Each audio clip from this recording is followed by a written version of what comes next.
அன்னைக்கு வணக்கம், தந்தைக்கு வணக்கம், ஆசானுக்கு வணக்கம். அஞ்சு முகம் தோன்றில் ஆறு முகம் தோன்றும், வெஞ்சமரில் அஞ்சல் என வேல் தோன்றும், நெஞ்சில் ஒருகால் நினைக்கின் இருகாலும் தோன்றும், முருகா என்று ஓதுவார். வாழ்க வளமுடன். எல்லாரும் நல்லா இருப்பீங்க. வாழ்க வளமுடன். நம்ம அடிப்படை ஜோதிடம் வகுப்புல அறிவியல் சார்ந்த 2 நாள் வகுப்பு நடத்தணும்.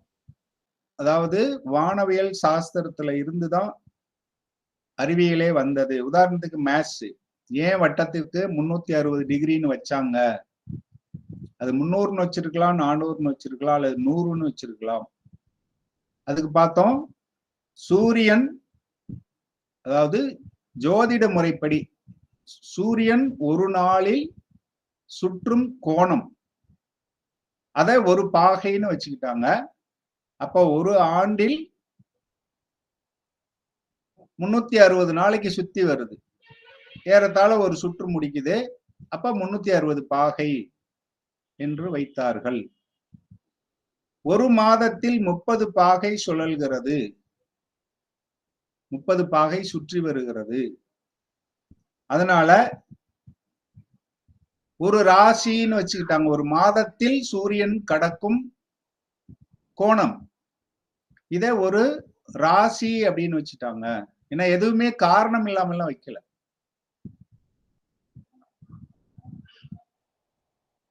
அதை ஒரு மாதம் அப்படின்னு வச்சாங்க.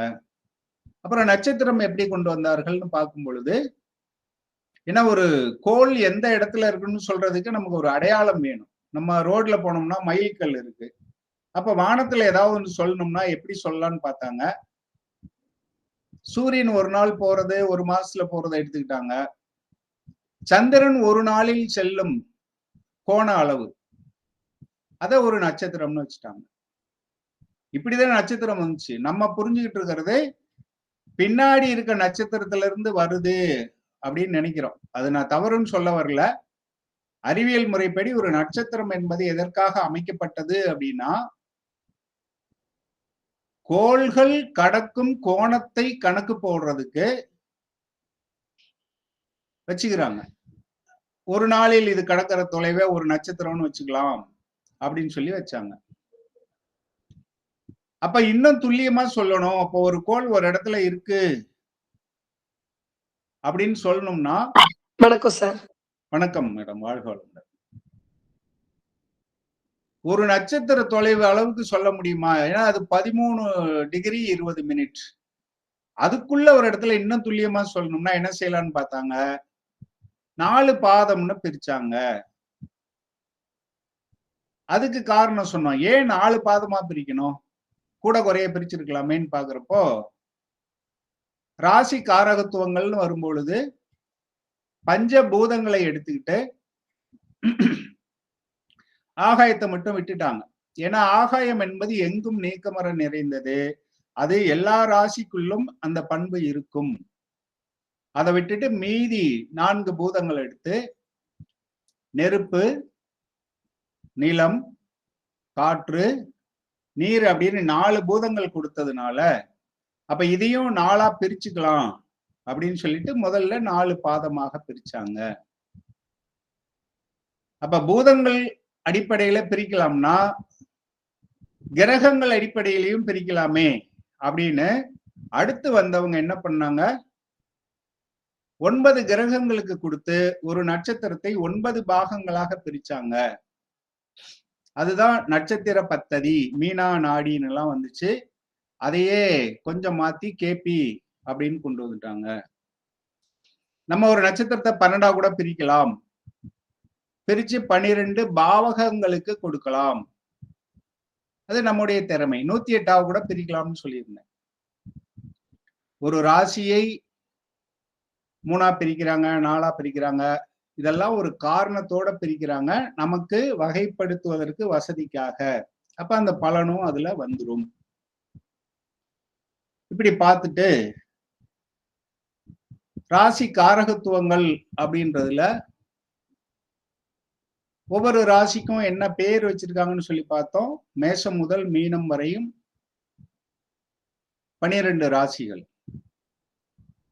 ஒவ்வொரு ராசிக்கும் அதிபதிகள் கொடுத்தாங்க, ராசி அதிபதிகள். அதை நம்ம பார்த்துட்டோம்.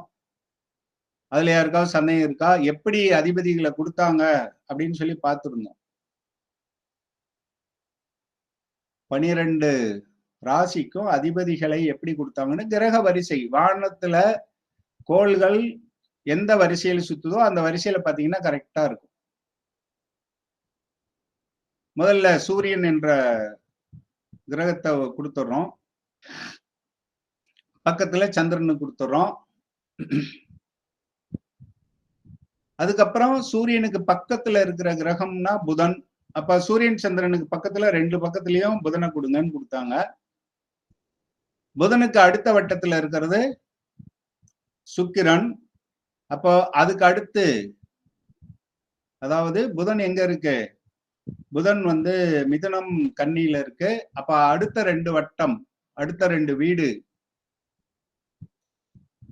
ரிஷபம் துலாம், 2க்கும் சுக்கிரனை அதிபதியாக்குனாங்க. அதுக்கு அடுத்து சுக்கிரனுக்கு அடுத்த வட்டப்பாதையில செவ்வாய் இருக்கிறதுனால மேஷத்திற்கும் விருச்சிகத்துக்கும் செவ்வாயை கொடுத்தாங்க. அடுத்து குரு சனி. இது நம்ம நடத்திட்டோம், மீள் பார்வைக்காக நம்ம பார்த்துக்கிட்டு வரோம். பண்புகள் எடுக்கும் பொழுது சொல்லியிருந்தோம், அதை ஒரு முறை மீண்டும் பார்த்துருவோம்.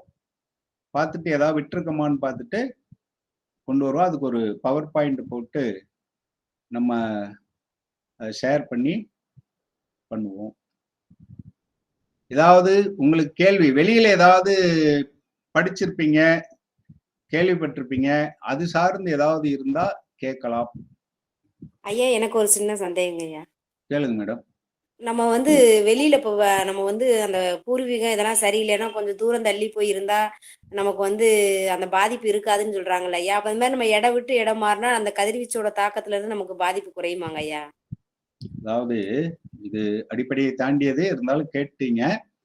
அதாவது 5ஆம் இடம் என்ற பூர்வீகம் அல்லது 4ஆம் இடம் என்ற வீடு கெட்டு போயிருந்துச்சுன்னா விதிப்படி நம்ம உள்ளூர்ல இருக்க முடியாது என்பது விதி. இதுக்கு பரிகாரமா, அதாவது கிரகங்களே நம்மளை துரத்தி விட்டுரும். அப்படி துரத்தாம நமக்கு கொஞ்சம் குரு பார்வை இருந்தா ஒரு நல்லவங்க, நல்ல ஜோதிடர் நமக்கு ஒரு வழிகாட்டுவாங்க. ஏமா நீ உள்ளூர்ல இருக்கக்கூடாது, அதனால உங்க இதுபடி நீங்க வெளியில போயிருங்க அப்படின்னு சொல்லுவாங்க. கிரகங்கள் நம்மளை வெட்டுறதுக்கு முன்னாடி நாமளே போயிட்டோம்னா அது பரிகாரம். அது செய்யற வேலைய நம்ம செஞ்சுட்டா அதுக்கு பேரு பரிகாரம், அவ்வளவுதான். இல்லங்க ஐயா, அங்க போனா நம்ம கதிர்வீச்சுகள் வந்து நமக்கு வேற மாதிரி பிரதிபலிக்குமா? நம்ம பலன் மாறும்? அதெல்லாம் கிடையாது, கதிர்வீச்சுன்னு கிடையாது. அதாவது ஜாதகத்துல உங்களுக்கு என்ன உள்ளூர்ல இருக்கக்கூடாதுங்கிறது விதி. சரிங்க ஐயா. உள்ளூர்ல பிரச்சனையாயி போறதுக்கு பதிலா நம்மளே ஒரு ஜாதகம் பார்த்துட்டு உள்ளூர்ல இருக்கக்கூடாது, அதனால வெளியூர் போயிடலான்னு போறது பரிகாரம். அங்க போனா கதிர்வீச்சு மாறாது. உள்ளூர்ல இருக்கக்கூடாது என்பது விதியை நம்ம வந்து வெளியூர் போறதுனால அது சரியாயிடுது, அவ்வளவுதான். நடக்க வேண்டியது நடந்துருது இல்லையா? விதியை கடவுளாலும் மாற்ற முடியாது. இல்ல, நான் என்ன நினைச்சுக்கிட்டேன்னா, அப்ப நம்ம தூரத்துக்கு போனா நம்மளோட அந்த பலன்கள் வந்து மாறுமோ என்னமோ நான் ஒரு ஐடியா. அப்படி இல்லை, இல்ல இல்ல. நடக்க வேண்டும் என்பது ஜாதகம், நாம பிறக்கும் போது என்ன ஜாதக அமைப்பு இருக்கோ அது வந்து என்ன நடக்க வேண்டும் என்று காட்டுது. அதுவே நடத்துச்சுன்னா கொஞ்சம் வில்லங்கமா நடத்தும். அதை புரிஞ்சுக்கிட்டு நம்மளே செஞ்சுக்கிட்டோம்னா அதுதான் பரிகாரம்னு சொல்றோம். இதுதான் பரிகாரம். இதுக்கு போய் யாகம் பண்றோம், ஹோமம் பண்றோம், தாந்திரீகம் பண்றோம்ன்றதெல்லாம் அது நம்ம யாரையாவது ஏமாத்தி இருந்தோம்னா இந்த மாதிரி ஆளுங்கள்ட்ட நம்ம போய் ஏமாறுவோம், அவ்வளவுதான். வாழ்க வளங்கள். இப்போ ஷேர் ஆயிருக்கா? ஷேர் ஆயிடுச்சா? ஆமா சார், ஷேர் ஆயிடுச்சு. வாழ்க வளங்கள். ராசின்னு எடுத்துக்கிட்டா இப்ப மேஷம் பாருங்க, ஆடு, ரிஷபம் காளை, மிதுனம்ல வந்து சொன்னோம் ஒரு ஆண் ஒரு பெண். ஆனா நான் என்ன சொன்னேன், ஒரு ஆண் ஒரு பெண், பெண் கையில வீணை வைத்திருக்கும். அதை நான் பண்ணணும்னா ஒரு ஆர்டிஸ்ட கொடுத்து இதெல்லாம் செய்யணும். இயற்கையில நமக்கு நெட்ல கிடைக்கிறத எடுத்து போட்டிருக்கேன். கடகம், சிம்மம், கன்னி, துலாம், தராசு மட்டும் எடுத்துக்கணும். அவரை எடுத்துக்க வேண்டிய அவசியம் இல்லை. விருச்சிகம், இதை நம்ம சொல்லியிருந்தோம். தனுசுக்கு வந்து குதிரை, கழுத்துக்கு கீழே குதிரை, கழுத்துக்கு மேல மனிதன், வில், அம்பு. அதை எப்படி பலன் எடுக்கணுங்கிறதையும் சொல்லியிருந்தோம். மகரம், இது முதலைன்னு எடுப்பாங்க, ஆடுன்னு எடுப்பாங்க. அப்போ உடல் பாதி தலை பாதின்னுலாம் எடுப்பாங்க. அதற்கான விளக்கம் சொல்லிட்டோம். இது என்னது? கும்பம். கும்பத்துல வந்து அவரை எடுத்துக்க வேண்டியது இல்ல. அந்த களையத்தை மட்டும் எடுத்துக்கிட்டா போதும். அதிலும் நீர் இல்லை அப்படின்னு தான் எடுத்துக்கணும். மீனம், ரெட்டை மீன். அப்ப இவங்களுக்கு வந்து மீனம் ரெட்டை மீன். இவங்க எப்பவும் ஒரு துணையை வச்சுக்கிறது நல்லது அப்படின்னு சொன்னோம். இதனுடைய பலன்கள்லாம் நம்ம பார்த்துட்டோம். எப்படி இந்த குறியீடுகளை வச்சு பலன் எடுக்கணுங்கிறத சொல்லிட்டோம். அதிபதிகள் சொல்லிட்டோம். மேஷம் செவ்வாய், ரிஷபம் சுக்கிரன், மிதுனம் புதன், கடகம் சந்திரன். இது என்னது? சிம்மம் சூரியன், கன்னி புதன், துலாம் சுக்கிரன், விருச்சிகம் செவ்வாய், தனுசு குரு, சனி, கும்பம் சனி, அடுத்து மீனம் குரு. இப்ப உடல் பாகங்கள், நம்ம வந்து உடல் பாகங்கள் நான் கடைசியா அந்த வகுப்பு முடியும் போது உங்களுக்கு ஸ்பெஷலா அதை எப்படியெல்லாம் எடுக்கிறோங்கிறத நான் சொல்றேன். இது உத்தேசமா அடிப்படையில பயன்படுறதுதான். இது அவ்வளவு அக்யூரேட்டா இருக்காது. பொதுவா அடிப்படைக்கு இது போதும். ஆனா இந்த 20வது வகுப்பு 21வது வகுப்புல ஞாபகப்படுத்துங்க, மெடிக்கல் அஸ்ட்ராலஜில எப்படி திரேக்கானத்தை வச்சு உடல் பாகத்தை எடுக்கணும், அது ரொம்ப துல்லியமா வரும். அதையும் நான், இது அடிப்படையா இருந்தாலும் உங்களுக்கு அதையும் நான் சொல்லி கொடுத்துறேன். இந்த 12 ராசிகளையும் முதல் ராசி வந்து மேஷம்னு சொல்றோம். அப்ப உடல் பாகத்தை ஒரு மனிதன் மேஷத்துல தலைய வச்சு அப்படியே வளைஞ்சு படுத்திருந்தா எப்படி இருக்கும்? இது எப்படி விளக்கும் அப்படின்னா, ஒரு குழந்தை கருவுல இருக்கும் பொழுது எப்படி படுத்திருக்கும்னு தெரியும் நமக்கு. இப்படி படுத்திருக்கும் அப்படிம்பாங்க, வட்டமா. அதை புரிஞ்சுக்கிட்டோம்னா, அப்போ தலை இங்க ஆரம்பிச்சு இங்க பாதம் முடிகிறது. அப்படி அடிப்படையில மேஷம் வந்து தலையை குறிக்கிறது உடல் பாகத்தில். ரிஷபம் காலபுருஷனுக்கு 2வது பாவம் அல்லது 2வது ராசி. அதனால அது முகம், வலது கண்ணை குறிக்கிறது. நீங்க முகம்னு மட்டும் கூட இப்ப ஞாபகம் வச்சுக்கலாம். தலை, அப்புறம் முகம். அப்போ உங்களுக்கு தெரியும், கழுத்து ஷோல்டர் வந்து 3ன்னு வரும். மூக்கு, காது, கைகள்லாம் எப்படி வந்துச்சுன்றத நம்ம திரேக்கானம் வரும்போது சொல்லுவேன். 4 வந்து அப்படியே கீழே இறங்குனீங்கன்னா, கழுத்துக்கு கீழே நுரையீரல், நெஞ்சு பாகம் எடுத்துக்குவோம். நுரையீரல், அங்க இருக்கிற இதயம், மார்பகங்களையும் எடுத்துக்கலாம். 5 மேல் வயிறு, கல்லீரல். அதாவது இது எப்படி எடுக்கணும் அப்படின்னா, ஒருத்தருக்கு வந்து இப்ப மிதுன லக்னம்னு வச்சுக்கோங்க. மிதுன லக்னத்திற்கு 5ஆம் வீடு துலாம். இவங்களுக்கு துலாம் வந்து மேல் வயிறை குறிக்கும். பொதுவாக சிம்மம் பாதிக்கப்பட்டிருந்தாலும் மேல் வயிறு, அது பொது பலன்.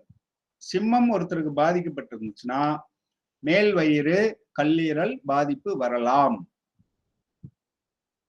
இது பொதுவான பலன். ஒரு லக்னத்தை பொறுத்து எத்தனாம் பாவங்கிறதையும் எடுத்துக்கணும். 6 ஆறாம் பாவகம் இடுப்பு, அல்லது கண்ணியில பிரச்சனை இருந்தா இடுப்புல பிரச்சனை இருக்கும் அப்படியும் எடுத்துக்கலாம். இது கால புருஷனுக்கு 6 இடுப்பு, 7 வந்து அடிவயிறு. மர்ம உறுப்புகளையும் எடுத்துக்கலாம். 8 மர்ம உறுப்புகள் மறைவு ஸ்தானங்கள்னு சொல்றோம். 9 தொடை, 10 கணுக்கால், 11 முழங்கால், 12 பாதம். பொதுவாக பார்க்கிறதுக்கு எங்க பாதிப்பு இருக்கும் அப்படின்னு பார்க்கிறதுக்கு இதை பயன்படுத்தலாம். இது ராசியாவே வச்சுக்கலாம். மேஷம் ரிஷபம்னு இது காலபுருஷனுக்கு வர்றதுனால இந்த குறிப்பிட்ட ராசிகள், உதாரணத்திற்கு மகர ராசியில பாதிப்பு இருந்தால், மகரத்தில் பாதிப்பு இருந்தால், எந்த ஜாதகரா இருந்தாலும் சரி, மகரத்தில் ஒரு பாதகம் செய்யக்கூடிய கிரகம் இருந்ததுன்னா அவங்களுக்கு கணுக்கால்ல பிரச்சனை வருவதற்கு வாய்ப்பு இருக்கிறது. இதே லக்னத்துக்கு 10ல பாதிக்கப்பட்டிருந்துச்சுன்னா அப்போ இன்னும் கொஞ்சம் உறுதிப்படுத்தலாம். அப்படி எடுத்துக்கணும். இது சொல்லிட்டோம். நம்ம ராசியில ஆண் ராசி பெண் ராசின்னு பிரிக்கிறோம். மேஷம் ஆண், ரிஷபம் பெண்ணு, மிதுனம் ஆண், கடகம் பெண், சிம்மம் ஆண், கன்னி பெண், அப்புறம் துலாம் ஆண், விருச்சிகம் பெண், தனுசு ஆண், மகரம் பெண், கும்பம் ஆண், என்னது மீனம் பெண் ராசி. சர ஆதி பண்புகள் இதுவும் சொல்லிட்டோம். சர ஆதி பண்புகள். சரம், மேசம் சரம், ரிஷபம் ஸ்திரம், மிதுனம் உபயம், மீண்டும் சரம் ஸ்திரம் உபயம்னு வரும். கடகம் சரம், சிம்மம் ஸ்திரம், கன்னி உபயம், துலாம் சரம், விருச்சிகம் ஸ்திரம், தனுசு உபயம், மகரம் சரம் ஸ்திரம், மீனம் உபயம். பஞ்சபூத தத்துவமும் நம்ம முன்னாடியே சொல்லிட்டோம். நெருப்பு, நிலம், காற்று, நீர்னு வந்துடும். அதனால இதுல டைம் வேஸ்ட் பண்ண வேண்டாம்.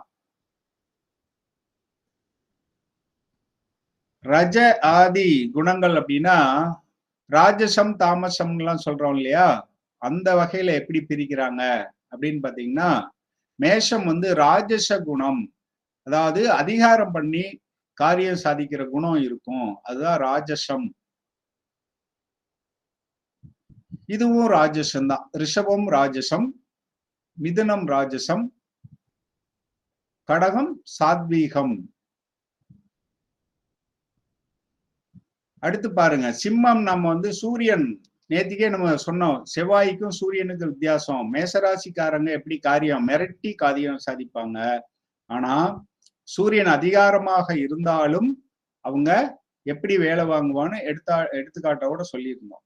அப்ப பாருங்க, சூரியன் அந்த சிம்ம ராசி வந்து சாத்வீகம் அப்படின்னு வருது. தாமசம் பாருங்க, 2 புதன் வீடு இருக்கு. மிதுனம் புதன் வீடு தான், அதே சமயத்துல கன்னியும் புதன் வீடு தான். மிதுனம் வந்து ராஜசம்னு இருக்கு, இது தாமசம்னு வருது. ஏன்னா காலபுருஷனுக்கு 6வது வீடு. அடுத்து சுக்கிரனுடைய 2 வீடுமே ராஜசமா வருது பாருங்க. துலாம் ராஜசம், விருச்சிகம் தாமசம். ஏன்னா காலபுருஷனுக்கு சார் அவர் அசுர குருல, அதனால ராட்சசன் வரும் வாழ்க்கை. சார் வணக்கம். வணக்கம். வாழ்க்கை. அடுத்து சாத்வீகம், இது குரு வீடு இல்லையா, தனுசு குரு வீடு சாத்வீகம். மகரம் சனினாவே தாமதம் தாமசம், 2 சனி வீடுமே தாமசம் தான். அடுத்து குரு வீடுங்கிறதுனால மீனம் சாத்வீகம். அடுத்து ஓஜ ராசி யுக்ம ராசின்னு சொல்லுவாங்க. இந்த ஆண் பெண் தான். ஆண் ராசினா ஓஜ ராசி, பெண் ராசினா யுக்ம ராசி. ஏன்னா இதை எதுக்கு சொல்ல வந்தேன்னா, சில புத்தகங்கள்ல ஓஜ யுக்மன்னு பயன்படுத்துவாங்க, அதே மாதிரி ஒற்றைப்படை இரட்டைப்படைன்னு பயன்படுத்துவாங்க. அது ஒண்ணும் இல்லை, இந்த ஆண் பெண் அதே தான் எல்லாமே.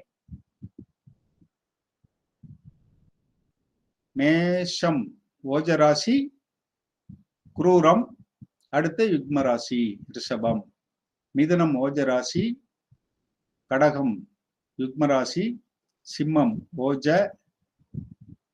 கன்னி யுக்ம. ஒண்ணும் இல்ல, ஓஜ அப்படின்னா ஆண், யுக்மனா பெண், அப்படி வச்சுங்க போதும். சோ இத தனியா சொல்ல வேண்டியதில்லை, இந்த வார்த்தை உங்களுக்கு பழகணுங்கிறதுக்காக இத பயன்படுத்தினேன். இது முக்கியமா தெரிஞ்சுக்கணும். எந்த ராசி எப்பொழுது பலம் பெறும் அப்படின்ட்டு, ராத்திரியில எது பலம் பெறும், பகலில் எது பலம் பெறும் அப்படின்னு பார்க்கலாம். அது பாத்தீங்கன்னா மேஷம் ராத்திரி பலம், ரிஷபம் ராத்திரி பலம், மிதுனம் ராத்திரி பலம், கடகம் ராத்திரி பலம். இது தினபலம், அதாவது பகலில் பலம்னு அர்த்தம். இது சிம்மம். கன்னி தினபலம். இந்த 2 புதனுக்குமே வித்தியாசம் பாருங்க. நான் முன்னாடியே சொல்லியிருக்கேன், இரு ஆதிபத்தியங்கள் கொடுத்தா 2க்கும் வித்தியாசம் இருக்கும் அப்படின்னு சொன்னோம். இங்க பாருங்க, மிதுனம் ராத்திரி பலம், அதே சமயத்துல கன்னி தினபலம் பகல்.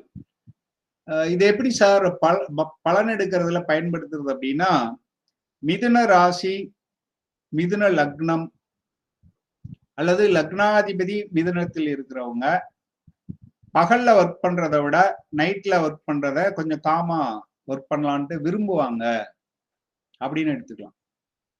அதாவது இன்னும் ஒரு மாதிரி எடுத்தா கூட, நைட்ல ஒர்க் பண்ண விரும்புவாங்கன்றதை விட நைட்ல ஒர்க் பண்ற சூழ்நிலை வந்தால் அதுக்காக வருத்தப்பட மாட்டாங்கன்னு எடுத்துக்கலாம். அந்த மாதிரி பலன் எடுக்கலாம். ஏன்னா ஒரு சில அமைப்புகளை பொறுத்து கொஞ்சம் கொஞ்சம் மாறலாம். எப்படி இருந்தாலும் இரவுல வேலை செய்யறதுக்கு அவங்க தயங்க மாட்டாங்கன்னு எடுக்கலாம், விரும்புவாங்கன்னு எடுக்கலாம், அல்லது தயங்க மாட்டார்கள் அப்படின்னு எடுக்கலாம். துலாம் தினபலம், விருச்சிகம் தினபலம். இங்க பாருங்க, இது ராத்திரி பலம் ஆயிடுச்சு. ராத்திரி பலம், தினபலம், தினபலம். அதாவது தனுசு ராத்திரி பலம், மகரம் ராத்திரி பலம், கும்பம் தினபலம், மீனம் தினபலம். இந்த வரிசை பாத்தீங்கன்னா தெரியும். இதை ஞாபகம் வச்சுக்கிறதுக்கு ஈஸியா இங்க பாருங்க, இது இந்த அணியை என்னன்னு சொல்லுவோம்னா சந்திர அணின்னு சொல்லுவோம். இந்த அணியை சூரிய அணின்னு சொல்லுவோம். இதுல அடுத்து வேற அணி சொல்லுவேன் கிரக காரத்துவங்கள் வரும்போது, இது புரிஞ்சுக்கிறதுக்காக இதை வச்சுக்கோங்க. அங்க குரு அணி சுக்கிர அணின்னு வருவோம். இப்ப சந்திரன் நைட்ல தான் நல்லா இருக்கும், நமக்கு தெரியும். பகல்ல அது இருக்கிறதே நம்ம கண்டுக்க மாட்டோம். அப்ப அந்த அணியில இருக்கிற இந்த வரிசைகள் இதுவரையிலும் எல்லாமே ராத்திரியா இருக்கு பலமா. இது விருச்சிகம் வரையிலும் ராத்திரி பலமா இருக்கு. இங்க மட்டும் மாறிடுதுன்னு ஞாபகம் வச்சுங்க. இந்த 2 மட்டும் மாத்திட்டீங்கன்னா இந்த வரிசை சரியா வந்துடும், ஞாபகம் வச்சுக்கிறதுக்காக. இதெல்லாம் வச்சுக்கிட்டு மொத்த பலனும் சொல்ல முடியாது. ஆனா அந்த நம்மகிட்ட வர்ற ஜாதகர்களை கொஞ்சம் சின்ன சின்ன அசத்தல். ஏன்னா பொதுவா முன்னாடி எல்லாம் என்ன பண்ணாங்க, இந்த நோட்ல குறிச்சு வச்சுட்டு கூட பிறந்தவங்க இத்தனை பேரு அப்படி இப்படின்லாம் சொல்லி செஞ்சுக்கிட்டு இருந்தாங்க. இப்போ நம்ம அதெல்லாம் தவிர்த்துக்கிறோம், அப்படியெல்லாம் சொல்ல வேண்டாம் அப்படின்ட்டு. அப்ப வேற என்ன சொல்லலாம், இதெல்லாம் சொல்லி நம்ம அவங்கள நம்ப வைக்கலாம். நம்ப வச்சிட்டோம்னா அதுக்கப்புறம் நம்ம சொல்ற பலன்களை அவங்க நல்லா ஏற்றுக்கொள்வார்கள். அல்லது ஒரு சஜஸ்ட் பண்றோம், சார் பகல்ல செய்யற வேலை கிடைக்குது, நைட் செய்யற வேலையும் கிடைக்குது சார், நான் எந்த வேலைக்கு போகட்டும்னு கேட்டாங்கன்னா அவங்கள என்ன செய்யலாம், இந்த குரூப்ல இருக்கவங்களா இருந்தா நீங்க நைட் ஷிஃப்டே போங்க சார், உங்களுக்கு நல்லா இருக்கும் அப்படின்னு சொல்லலாம். இங்க எல்லாம் அது பயன்படுத்தலாம். வாழ்க வளமுடன். அல்லது யார்கிட்டயாவது ஒரு அப்பாயின்மெண்ட் வாங்க போறாங்க, ஏதாவது பார்க்கணும், முக்கியமான விஷயம் பேசணும். அப்போ சார் அவரு நைட்ல வர சொல்றாரு சார், போலாமா அப்படின்னா இந்த ராசிக்காரங்க லக்னக்காரங்கள்லாம் நைட்ல போகலாம் அப்படின்னு எடுத்துக்கலாம். பலனெடுத்தல்ல இந்த விஷயங்கள் அப்படிதான் பயன்படும். அடுத்து உதயம், பிருஷ்ட உதயம். மேஷம் வந்து பிருஷ்ட உதயம். இதை எப்படி எடுத்திருப்பாங்க? ஆடு எழுந்திருக்கும் போது பாருங்க, ஆடு படுத்திருக்கு, எழுந்திருச்சதுன்னா எப்படி எழுந்திருக்குன்னு பாத்தீங்கன்னா, பின்னாடி காலை ஊனி முதல்ல அந்த இடுப்பை தூக்கிட்டு தான், பிருஷ்டத்தை தூக்கிட்டு அப்புறம் தான் அந்த முன்னாடி கால் நல்லா கவனிச்சு பாருங்க. பின்னாடி காலை மொத்தமா தூக்கிட்டு முன்னாடி காலை மண்டி போட்டிருக்கும். பின்னாடி முழுசா தூக்குனதுக்கு அப்புறம் அந்த மண்டி போட்ட காலை, முன்னாடி காலை அதுக்கப்புறம் உயர்த்தும். அப்போ முதல்ல எது எந்திரிக்குது அதுக்குன்னா பிருஷ்டம் தான் உதயம் அப்படின்னு எடுத்துக்கிறோம். அப்ப இவங்க எப்படி யோசிப்பாங்க அப்படின்னா ரிவர்ஸ்ல யோசிப்பாங்க, அல்லது இந்த ராசி வந்து ரிவர்ஸ்ல ஒர்க் பண்ணும் அப்படின்னு புரிஞ்சுக்கலாம். அது அனுபவத்துல உங்களுக்கு தெரியும். அடுத்து இதுவும் சிம்பல் என்ன கொடுத்துருக்காங்க? காளை தான் கொடுத்துருக்காங்க. அப்ப மாடும் அப்படிதான் எழுந்திருக்கும். முன்னாடி எந்திரிச்சுட்டு அதுக்கப்புறம் பின்னாடி காலை தூக்காது. முதல்ல பின்னாடி தூக்கிட்டு தான் அப்புறம் முன்னாடி காலை மண்டி போட்டு தான் எழுந்திருக்கும். அதனால இதுவும் பிருஷ்ட உதயம். உதயம்னா தோன்றுதல், எழுந்திரித்தல். இதுல மட்டும் 2 விதமான கருத்துக்கள் இருக்கு. ஆய்வாளர்களுடைய புத்தகத்தை தான் நான் படிச்சு கிளாஸ் எடுக்கிறேன்னு உங்களுக்கு தெரியும். 2 வகையா, ஒண்ணு உபய உதயம்னு இருக்கு, இன்னொரு வகையில சிர உதயம்னு போட்டிருக்காங்க. ஏன்னா 2 மனிதர்கள் தான். அப்போ அவங்க 2 பேரும் சேர்ந்து எழுந்திருச்சா சிர உதயம், தலை தான் முதல்ல மேல வரும்னு எடுத்துக்கலாம். ஆனா சில புத்தகங்கள்ல 2 பேர் நேரா எழுந்திருக்கிறது சிரமங்கிற பொருள்ல அவங்க என்ன சொல்லியிருக்காங்கன்னா உபய உதயம். ஏன்னா அந்த ராசியும் உபய ராசி, அதனால உபய உதயம்னு கொடுத்துருக்காங்க. வாழ்க வளமுடன். நண்டு பிருஷ்ட உதயம், அது தலை தனியா இல்லை, அதனால அது பிருஷ்ட உதயம்னு எடுத்துக்கலாம். சிம்மம் சிர உதயம் அப்படின்னு சொல்றாங்க. இதை நம்ம என்ன பண்ணணும்னா நேஷனல் ஜியாகிரபி மாதிரி இதுல பார்த்து புரிஞ்சுக்கலாம். இந்த வரிசை பாருங்க, அடுத்து ஃபுல்லா சிர உதயமா வருது. கன்னி சிர உதயம், துலாம் சிர உதயம், விருச்சிகம் சிர உதயம். இங்க பாத்தீங்கன்னா குதிரை தான் இல்லையா, தனுசுல வந்து குதிரை, அதை எழுந்திருக்கும் போது பிருஷ்ட உதயமா தான் எழுந்திருக்க முடியும். பிருஷ்ட உதயம். இதுவும் முதலை அப்படிங்கிறப்போ அல்லது ஆடுன்னு எடுத்துக்கிட்டீங்கன்னா பிருஷ்ட உதயம் தான் வர முடியும். கும்பம் சிர உதயம், மீனம் உபய உதயம். ஏன்னா மீனம் வந்து 2 மீன் வந்து ஒத்த மீனா இருந்தாதான் எப்படி எழுந்திருக்குதுன்னு யோசிக்கலாம். அல்லது மீனா இருந்தாலே அது பிருஷ்ட இதாதான் வரும். இங்க வந்து உடலும் தலையும் சேர்ந்து ஒரே நேரத்துல வந்துச்சுன்னா அதை இப்படி எடுத்துக்கலாம். அல்லது எப்படி வேணாலும் வர முடியும். ஏன்னா உபயம்னாவே என்ன அர்த்தம்? எப்படி வேணாலும் வர முடியும்னு பொருள். அப்ப உபய உதயம் அப்படின்னு எடுத்துக்கிறோம். 2 ராசிகள் தான் உபய உதயம்னு எடுக்கிறோம். அதுல மிதுனம் வந்து 2 வகையான கருத்து இருக்கு. ஆனா மீனம் கண்டிப்பா உபய உதயம், அதுல சந்தேகம் இல்லை. இதுவரையிலும் பார்த்ததுல ஏதாவது சந்தேகம் இருக்கா? இதை எப்படி சார் பயன்படுத்தலாம் அப்படின்னும், அல்லது உங்களுக்கு திடீர்னு ஒரு நல்ல கருத்து வரலாம். என்னை பொறுத்தவரையிலும் ஆசிரியரை விட மாணவர்கள் வந்து நிறைய விஷயம் தெரிஞ்சு வச்சிருப்பாங்க. அது நான் வந்து ஆசிரியரா ஸ்கூல்ல வேலை செய்யும் போதே பார்த்துருக்கேன். நானு நிறைய கேள்வி கேட்பாங்க. உங்களுக்கு ஏதாவது இதுல கருத்து இருக்கா?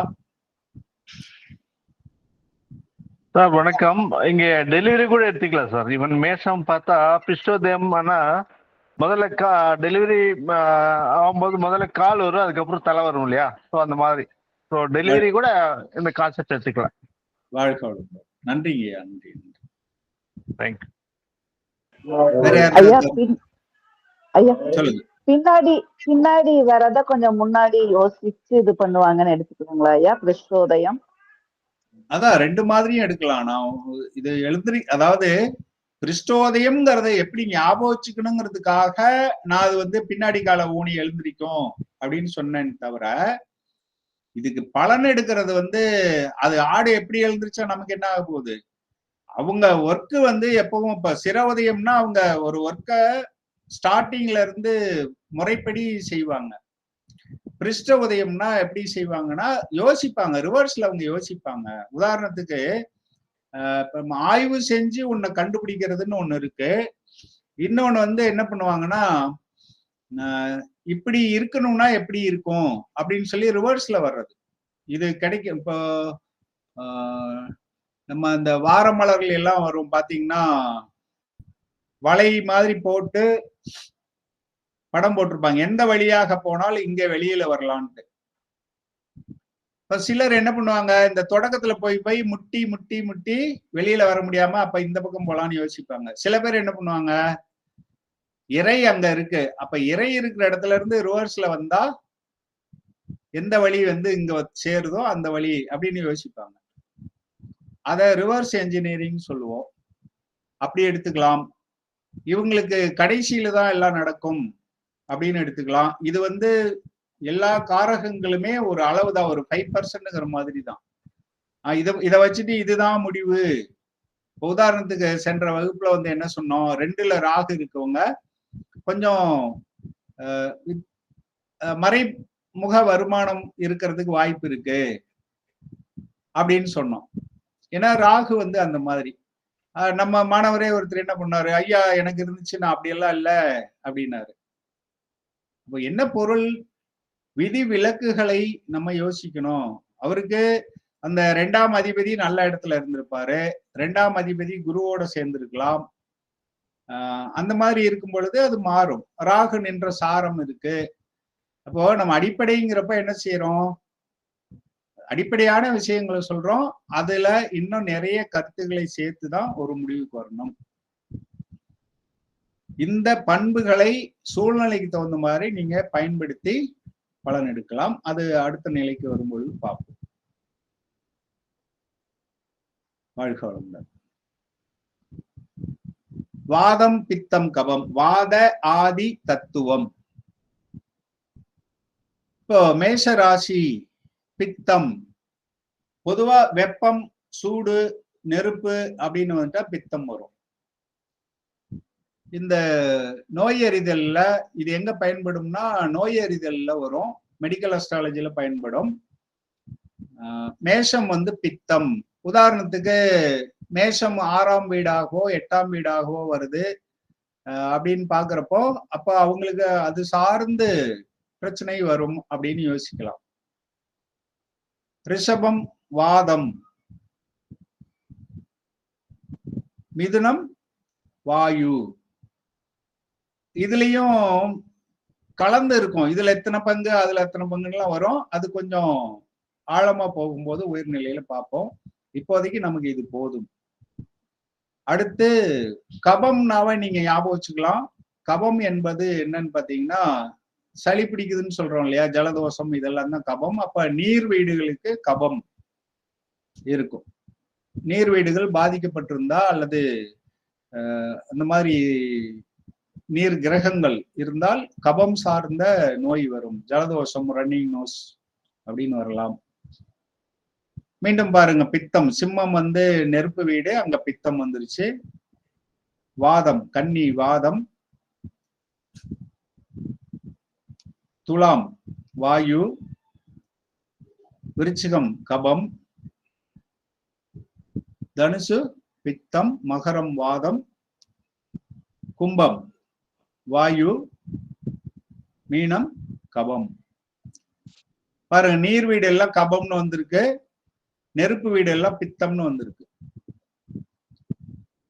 நிலம் எல்லாம் என்னன்னு வந்திருக்கு, வாதம்னு வந்திருக்கு. ஞாபகம் வச்சுக்கிறதுக்கு இப்படி ஞாபகம் வச்சுக்கலாம். வாழ்க வளமுடன். வசிப்பிடம் சொல்லியிருக்கோம். மேஷம் வந்து குன்றுகள் முட்செடிகள். இதை வச்சு பலன் எப்படி எடுப்போம் அப்படின்னா அவங்களுக்கு அந்த பகுதியில இவங்கெல்லாம் அந்த பகுதியில இருப்பாங்க அப்படின்னு சொல்லக்கூடாது. அந்த காலங்கள் மாறி போச்சு. அப்ப எப்படி சொல்லலாம்? மேஷ ராசி, மேஷ லக்னம், லக்னாதிபதி மேஷத்துல இருக்காருன்னா அவங்களுக்கு குன்றுகள் பிடிக்கும். முட்செடிகளை பத்தி பயப்பட மாட்டாங்க, முள்ளு குத்திரும்னு பயப்பட மாட்டாங்க. அந்த மாதிரியான இடங்களுக்கு டூர் போகிறதுக்கு, சுற்றுலா போகிறதுக்கு அவங்களுக்கு பிடிக்கும் அப்படின்னு வச்சுக்கலாம். ஒரு வீட்டுல முன்னாடி ரோஜா செடி வச்சுக்கிட்டா அவருக்கு பிடிக்கும். ஏன்னா ரோஜாவுல முள்ளு இருக்கும். சிலர் வந்து ஐயோ முள்ளு குத்திரும் வேண்டாம்னு சொல்லலாம். ஆனா இவங்க அதை விரும்புவார்கள் அப்படின்னு எடுத்துக்கணும். ரிஷபம் மாடு மேயும் நிலம், அதை சொல்லணும். மிதுனம் வந்து மக்கள் கூடும் இடம். மக்கள் கூடும் இடம் அப்படின்னா இது கலைகள், கலைக்கூடங்கள், லைப்ரரி, விளையாட்டு திடல், முக்கியமா சீட்டாட இடங்கள் மாதிரி இடங்கள் எல்லாம், கேம்லிங் சொல்றோம் இல்லையா, அந்த இடங்கள் எல்லாம் குறிக்கும். கம்ப்யூட்டர் சென்டர், சந்தை, எல்லாத்தையும், ஸ்கூலு எல்லாத்தையும் எடுக்கலாம். இங்க ஸ்கூல் கூட குரு சம்பந்தப்பட்ட ஸ்கூல்ல எடுக்கலாம், இல்லைன்னா அப்படி போயிடலாம். ஆறு சார்ந்த பகுதி அப்படின்னு சொன்னோம் கடகம் சொல்லும் போது. காரணம் அது சர நீர். இந்த சிம்மத் வந்து அடர்ந்த காடுகள், உயர்ந்த மலைகள், அமேசான் காடுகள் மாதிரி காடுகள், யாரும் நெருங்க முடியாது. சிம்மம் நாமே தலைமை. எனக்கு இதுக்கு உதாரணம் டக்குன்னு என்ன சொல்லுவேன்னா, அப்ப சூரியனை யாரும் நெருங்கி போக முடியாது. சிம்மம் எல்லாருக்கும் ஹெல்ப் பண்ணும், ஆனா அவங்கள யாரும் நெருங்கி போக முடியாது. உதாரணத்திற்கு ஜெயலலிதா அம்மையார் எடுத்தீங்கன்னா, அவங்க சிம்ம ராசி. அவங்க யாருக்கு உதவி செய்யணும்னு நினைக்கிறாங்களோ உதவி செய்வாங்க, ஆனா அவங்கள பக்கத்துல போய் யாரும் பாத்திர முடியாது. அதுதான் சிம்மத்தினுடைய குணம். வயல்வெளிகள் கன்னி. இது கடை வீதி, வியாபார ஸ்தலம்னு துலாத்துக்கு சொன்னோம். இத கோர்ட்டு கூட சொல்லலாம், ஏன்னா தராசு. அதனால நியாயம் வழங்குகின்ற இடங்களை கூட இங்க எடுக்கலாம். பொந்துகள், கிணறுகள், விருச்சிகம். ஏன்னா இது வந்து ஸ்திர நீர் அப்படின்னு சொன்னோம். இதெல்லாம் எங்க பயன்படும் அப்படின்ட்டு இதை முடிச்சுட்டு பார்ப்போம். இந்த தனுசு வந்து ஆயுத கிடங்குன்னு சொல்லுவாங்க. சில நேரங்கள்ல இத போர்க்களம்னு எடுத்துக்குவோம். சில நேரங்கள்ல கோட்டை, அதாவது ராஜாவினுடைய அரண்மனை அப்படின்னு எடுத்துக்கலாம். அப்ப அங்க ஆயுதம் தயாரித்தல் அல்லது போர்னா அப்பப்ப சண்டை வரும், அந்த மாதிரி எல்லாம் எடுக்கலாம். மகரம் வந்து சதுப்பு நிலம். பழைய புத்தகங்கள்ல அதை இந்த வார்த்தை வண்ணான் வீடுங்கிறத பயன்படுத்துவாங்க. அப்ப நம்ம சதுப்பு நிலம்னு எடுத்தீங்கன்னா, சதுப்பு நிலத்துலதான் எரிவாயுக்கள்,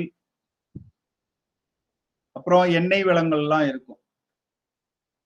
அப்போ டிஸ்டிலரி வடிகட்டுதல், அதெல்லாம் எடுத்துக்கலாம். தூய்மைப்படுத்துதல், சுத்தம் பண்ற இடம், டிட்டர்ஜென்ட், சோப்பு தயாரித்தல், வாஷிங் மிஷின் தயாரித்தல், இப்படி எல்லாம் கொண்டு போகலாம்.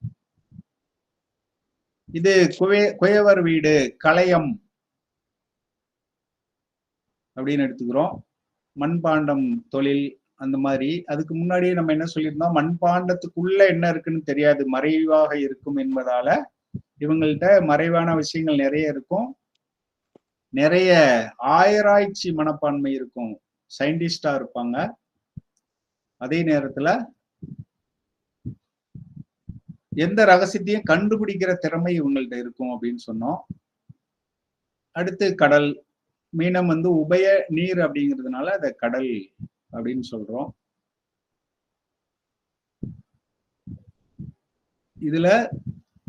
இந்த ராசி வாசிப்பிடத்தை வச்சுக்கிட்டு பலன் எடுக்கிறதுக்கு எப்படி எடுக்கலாம் அப்படின்னா, இடத்துக்கு தகுந்த மாதிரி மாறும்.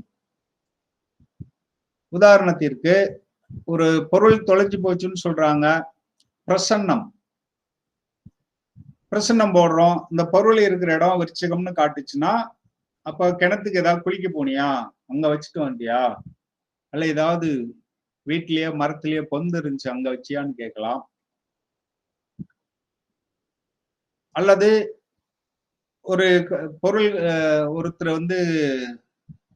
காணாம போயிட்டாருன்னா அந்த நேரத்துல நம்ம அதுக்கு தகுந்த மாதிரி குளத்துல விழுந்திருப்பாரு, ஏதாவது நெகட்டிவா காட்டுது, மாந்தி அது இது இருக்குன்னா கிணத்துல விழுந்திருப்பாரு, அந்த மாதிரி எடுக்கலாம்.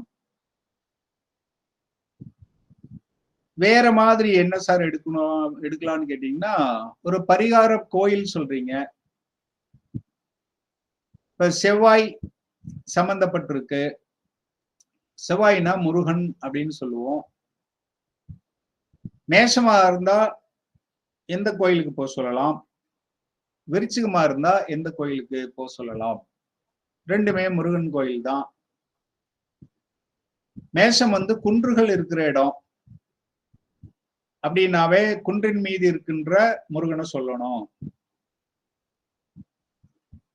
அடுத்து கிணறு இருக்கிற இடமா சொல்லணும். விருச்சிகமா இருந்தா, விருச்சிகத்துல செவ்வாய் இருந்தால் அவங்களுக்கு கிணறு இருக்கிற அல்லது குளம் இருக்கிற முருகன் கோவில சொல்லணும். இப்ப மேஷத்துல செவ்வாய் இருந்து ஒரு பாதிப்பை தருதுன்னா அவங்கள பழனி போக சொல்லலாம். விருச்சிகத்துக்கு நீங்களா சொல்லுங்க, ஏன்னா உங்களுக்கு ஒரு பயிற்சி வேணும் இல்லையா? விருச்சிகத்துக்கு எந்த கோயில் சொல்லலாம்? திருச்செந்தூர் போலாம். திருச்செந்தூர். அங்க நாளி கிணறுன்னு இருக்கு. அங்கதான் நாளி கிணறு இருக்கா? அந்த கிணறுக்கு என்ன பேர்? அங்க கிணறு இருக்கு, நாளை கிணறு தாங்க. வாழ்க வளமுடன். அங்க போலாம். ராமேஸ்வரம் கிணறு இருக்கு. ஆனா அங்க முருகன் இருக்காரா? முருகன் கோவில் இருக்கணும், குளம் இருக்கணும், கிணறு இருக்கணும். அப்போ திருச்செந்தூர்ல இருக்கு. சொல்லுங்க ரவி ஐயா. வீரபத்ரன் கோயில் அதுக்கும் பிறந்தானையா? வீரபத்ரன் கோயில் எடுத்துக்கலாம். முருகன் கோவில் இல்லைன்னா வீரபத்ரன் எடுத்துக்கலாம். ஏன்னா அவரும் அதாவது ஆயுதம் தாங்கிய படை தளபதி. வீரபத்ரனும் படை தளபதி தான், எடுத்துக்கலாம். ஆனா குலதெய்வம் அப்படின்னு வந்துருச்சுன்னா அது சனியை குறிக்க ஆரம்பிச்சிடும். காவல் தெய்வங்கள்னு வந்துட்டா அது சனியை குறிக்க ஆரம்பிச்சிடும். சரி, இப்போ ஒரு மாணவர் சென்ற வகுப்புல கேட்டதுதான். ஏன்னா மாணவர்களையும் என்னுடைய குருநாதர்னு நான் சொல்லுவேன். அவர் என்ன சொன்னாருன்னா, காரைக்கால் பக்கத்துல ஒரு கோயில் இருக்கே, செவ்வாய் ஸ்தலம், சொல்லுங்க பாப்போம். வைத்தீஸ்வரன் கோயில். வைத்தீஸ்வரன் கோவில். வைத்தீஸ்வரன் கோயில்லையும் தான் குளம் இருக்கு. அப்ப அங்க போலாமான்னு கேட்டார். கரெக்ட் தான், ஏன்னா அங்க முருகன் இருக்காரு, அது செவ்வாய் ஸ்தலம். அப்போ சூழ்நிலைக்கு தகுந்த மாதிரி யோசிச்சு நாம எடுத்துக்கலாம். சோ இந்த வசிப்பிடத்தை பலன் பார்க்கறதுல, அடுத்து பிரசன்னம் போடுறதுல, வேற எங்க பரிகாரம் சொல்றதுக்கும் இதை பயன்படுத்தி எடுத்துக்கலாம். நான் ஒரு ராசிக்கு 2 ராசி ஒரே கிரகம் எப்படி வேறுபடுத்துறோங்கிறத சொல்லிட்டேன். அப்ப நீங்க மற்ற 12 ராசிகளுக்கும் எடுக்க முடியும். நான் ஒன்னொன்னா சொல்லிட்டு போனா டைம் தான் வேஸ்ட் ஆகும். சதுப்பு நிலம்னா என்ன எடுத்துக்கலாம் ஐயா? சதுப்பு நிலம்னா கடல் கரை ஓரத்துல இருக்கிற, அதாவது முகத்துவாரங்கள் அப்படி எடுப்போம். அல்லது இப்ப ரொம்ப சிம்பிளா சொல்லணும்னா, சென்னையில வண்ணாரப்பேட்டையில முருகன் கோயில் இருந்தா போப்பான்னு சொல்லிட்டு போலாம். சரியா?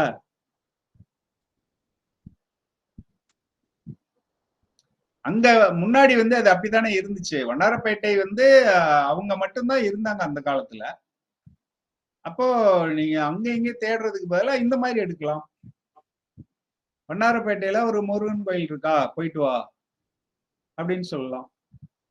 அல்லது அங்க சனி இருந்ததுன்னா என்னன்னு சொல்லணும், சனி ஏதாவது ஒரு முனியப்பன், காளியப்பன், கருப்பணசாமி, ஐயனார் அப்படின்னு இருந்துச்சுன்னா, வண்ணாரப்பேட்டையில இருக்க ஐயனார் கோயிலுக்கு அங்க ஏதாவது கோயில் நமக்கு தெரிஞ்சுக்கணும் முன்னாடியே, இந்த கோயில் எல்லாம் என்னென்ன இருக்கு எங்கன்ட்டு சொல்லலாம். அவ்வளவுதான். வேற சந்தேகம் இருக்கா? சதுப்பு நிலைன்னா ஒவ்வொரு மண்ணுன்னு சொல்லுவாங்களா அதுங்களா? அப்படியே எடுத்துக்கலாம். ஐயா நரசிம்மனும் தானே ஐயா அந்த இது செவ்வாய்? நரசிம்மரையும் எடுத்துக்கலாம். நரசிம்மர் அதாவது வைணவர்கள் வந்து நரசிம்மர் எடுத்துக்கலாம், சைவர்கள் வந்து முருகனை எடுத்துக்கலாம். நம்மள மாதிரி இருக்கிறவங்க வந்து எல்லாமே ஒண்ணுதான் நினைக்கிறவங்க நம்ம இல்லையா? சைவம் வைணவன்லாம் வித்தியாசப்படுத்தி பார்க்க மாட்டோம். நம்ம எங்க வேணாலும் போகலாம். நரசிம்மர் எடுத்துக்கலாம். செவ்வாய் நரசிம்மர் தான். வாழ்க வளமுடன் சார். அப்படின்னா சோளிங்கர்ல பாத்தீங்கன்னா குன்றின் மேல இருப்பாரு, அங்க குளமும் இருக்கு. இது எப்படி எடுத்துக்கிறது? பண்ணலாம், அது ஒரு நல்லது தானே. ரெண்டையுமே நமக்கு இந்த 2 பேருக்குமே அந்த இடத்த சொல்லலாம். நான் சோளிங்கர் பக்கத்துல வேலை செஞ்சிருக்கேன். குருவராஜப்பேட்டை சாலையில இருந்து உள்ள போகணும், திருத்தணி போற வழி, சாலை டு திருத்தணி. அங்க ஒரு 2-3 வருஷம் ஸ்கூல்ல இருந்தேன். வாழ்க வளமுடன். சோளிங்கர் ரொம்ப பிரசித்தி பெற்ற கோவில் தான். இப்போ ரோப் கார்லாம் போட்டுருக்காங்க சார். வாழ்க வளமுடன். சரி, அடுத்து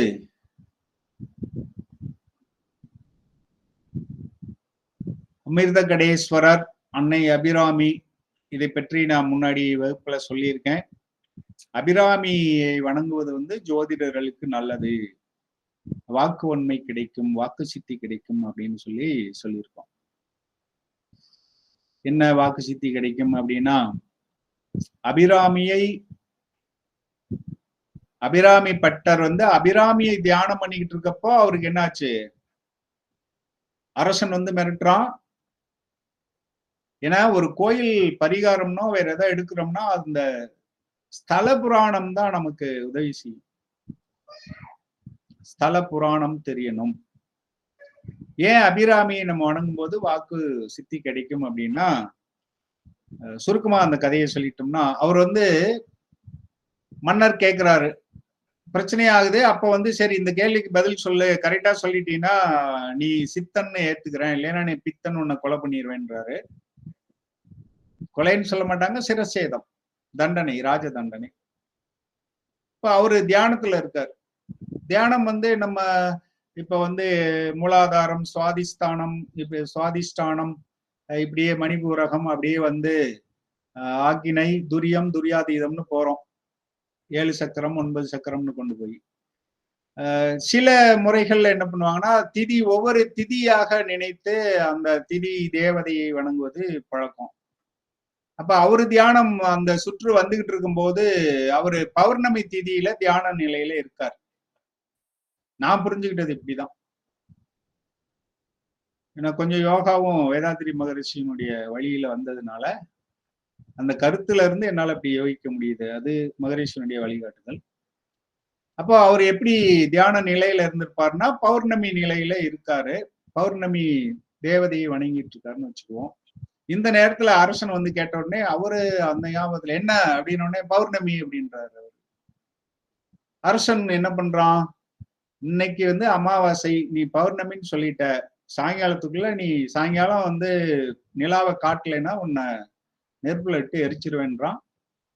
அப்புறம் நமக்கு எல்லாம் தெரியும், அவர் அபிராமி அந்தாதியை பாடுறாரு. பாடிய உடனே நிலா தோன்றுது. இது அறிவியல் முறையில சில பேர் சயின்ஸ் படிச்சேன்னு சொல்லிக்கிட்டு ரொம்ப பேசுவாங்க. நானும் பிசிக்ஸ்ல மாஸ்டர் டிகிரி வாங்கியிருக்கேன் ஸ்டேட் லெவல்ல. இது என்னுடைய பெருமைக்காக சொல்ல. எதுக்காகனா, படிச்சுட்டேன்ட்டு உடனே வந்து ஜோதிடத்தை கிண்டல் பண்ணிட்டு இருப்பாங்க. அறிவியல் பூர்வமா சொல்லணும்னா, இப்ப கொஞ்ச நாளைக்கு முன்னாடி நிலா தோன்றுச்சா இல்லையா, ரெட்டை நிலான்னு காட்டினாங்களா இல்லையா, இன்னொரு நிலா தோன்றுச்சுன்னு சொல்லி ஓரிரு மாதங்களுக்கு முன்னாடி பேப்பர்ல வந்து சில பேர் படிச்சிருப்பீங்க, சில பேர் படிச்சிட மாட்டீங்க. ஆமா ஆமா சார், ஆமா. அப்ப இல்லாத ஒன்று தோன்றுச்சு தானே. அப்ப ஏதோ ஒரு பொருள் நிலா மாதிரி வந்து தோன்றுது. ஏதோ ஒரு விண்கல் அன்னைக்கு பார்த்து பூமியை கிராஸ் பண்ணிட்டு போயிருக்கு. அது பளிச்சுன்னு சூரிய ஒளிப்பட்டு மின்னி இருக்கும். அறிவியல் பூர்வமா எடுத்துக்கிட்டீங்கன்னா. ஆன்மீகத்துல எடுத்துக்கிட்டோம்னா, அன்னை அபிராமி வந்து தன்னுடைய காது அணியை கழட்டி வீசினதாகவும், அப்போ நிலா மாதிரி அந்த இது தோன்றியதாக, பௌர்ணமியாக மாறியதாகவும் ஒரு நம்பிக்கை. எப்படி எடுத்துக்கிட்டாலும் அது சரிதான். அப்போ தன்னுடைய பக்தன் கூறிய ஒரு வார்த்தையை மெய்யாக்கணுங்கிறதுக்காக அன்னை அபிராமி வந்து அத உண்மையாக்குனாங்க. அதனால நாம வந்து யாருக்கும் இப்ப ஜாதகத்தை பார்த்துட்டு நல்லா இருக்கிறவங்கள கெட்டு போயிருவீங்கன்னு சொல்ல போறது இல்லை யாருமே. மனசு கேட்காம கூட அதெல்லாம் ஒண்ணும் செய்யாதுங்க போங்கன்னு சொல்லுவோம் இல்லையா? அப்போ அன்னை அபிராமியை வணங்கி நான் சொல்லிட்டேன், உன்னை நம்பி சொல்லியிருக்கேன், நீ தான் வந்து சொன்ன பார்த்துக்கோன்னு சொல்லிட்டோம்னா அது அவங்களுக்கு நல்லதா நடக்கும். நல்லதை நினைக்கும் போது நல்லது நடக்கும். இதுதான் வந்து என்னது வாக்கு சித்தி அப்படின்னு சொல்றோம். அதனால வாக்கு சித்தி வேண்டுபவர்கள் சரஸ்வதியை வணங்குறது ஒண்ணு, அன்னை அபிராமியையும் வணங்கலாம். அன்னை அபிராமி நம்ம எல்லாருக்கும் ஆசீர்வாதம் கொடுக்கட்டும். வாழ்க வளமுடன். இதுவரையில் அதான் இந்த பரிகாரங்கள் எடுக்கிறதுலயும் இந்த மாதிரி புராணங்களை வந்து நம்ம நிறைய தெரிஞ்சு வச்சுக்கணும். ஸ்தல வரலாறு தெரிஞ்சிருக்கணும். அதை வச்சுட்டு பலன் பரிகாரம் சொன்னோம்னா ரொம்ப சரியா வரும். அப்படிதான் பரிகாரம் சொல்லணும். ஆனா பரிகாரம் அப்படின்ட்டா எனக்கு பரிகாரத்தில் உடன்பாடு கிடையாதுங்கிறதையும் இப்பவே சொல்லிடுறேன். என்ன சார் இப்படி பேசுறீங்க? பரிகாரம் உண்மை, நாம செய்யறதுல எனக்கு உடன்பாடு கிடையாது. அடிப்படையில தான் இதை சொல்லணும். நான்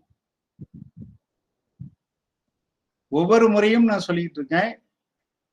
ஏன்னா ஒருத்தராவது புதுசா அதுல இருப்பீங்க. அதனால தயவு செஞ்சு பரிகாரம் சொல்றேன்னு சொல்லி இலவசமா சொல்லுங்க. எங்கேயாவது கையை காட்டி விடாதீங்க. ஏன்னா தபால் இப்ப எங்களுக்கு எல்லாம் தபால் வரும், ஜோதிடர்களுக்கு தெரியும், மெயில் வரும், வாட்ஸ்அப் வரும், உங்களுக்கு வருஷத்துக்கு மாசத்துக்கு இவ்வளவு வர மாதிரி நாங்க பாத்துக்கிறோம்லாம் சொல்லுவாங்க. அந்த பாவம் நமக்கு வேண்டாம். எத்தனையோ பரிகாரம் பண்றாங்க, ஏன் கல்யாணம் ஆக மாட்டேங்குது? எத்தனையோ ஹோமம் எல்லாம் பண்றாங்க, ஏன் பிழைக்க மாட்டேன்றாங்க? ராகுல் காந்திக்கு வசதி இல்லையா பரிகாரம் பண்ண? ஏன் அவருக்கு திருமணம் ஆகவில்லை? நம்ம பிரதமருக்கு வசதி இல்லையா? இல்ல அவருக்கு தெரியாத ஜோதிடரா, ஆன்மீகமா, அவருக்கு ஏன் குழந்தை இல்லை? அப்ப விதியை மீறி எதையும் செய்ய முடியாது. இப்ப முன்னாடிதான் சொன்னோம், பரிகாரம் என்பது அதே செயலை நாம செஞ்சிட்டோம்னா அது பரிகாரம், அவ்வளவுதான். அதை விட்டுட்டு வேற எதையும் செய்ய முடியாது. ஒரு கேது பாதிப்பு இருக்குன்னா கேது சார்ந்த வேறொரு காரகத்தை நம்ம எடுத்து செஞ்சிட்டோம்னா அது செய்ய வந்த காரகத்தை செய்யாது, அவ்வளவுதான். எந்த ஒரு கிரகம் ஒரு பாதிப்பை கொடுக்க இருக்குதோ அதனுடைய வேறு ஒரு காரகத்தை நாம எடுத்து செஞ்சோம்னா அந்த மற்றொரு காரகம் பாதிப்பை ஏற்படுத்தாது. அதுதான் பரிகாரத்தினுடைய உண்மையான தத்துவம். இன்னொன்னு, ஹாஸ்பிட்டல் போகணும் நமக்கு இருக்கு, லக்னாதிபதி 12ல போறாரு, அங்க ராகு இருக்காரு, ஏதாவது 8ஆம் அதிபதி இருக்காரு, அப்படி இப்படின்னு வந்துச்சுன்னா நீ ஹாஸ்பிட்டல் போகணும்னு இருந்தா, இது பரிகாரம் கடவுள் நம்பிக்கை இருந்து உதவுகின்ற எண்ணம் நமக்கு இருந்தால் யாராவது நம்மளை வந்து என்னை ஹாஸ்பிட்டலுக்கு கூட்டி போங்கன்னு கூப்பிடுவாங்க.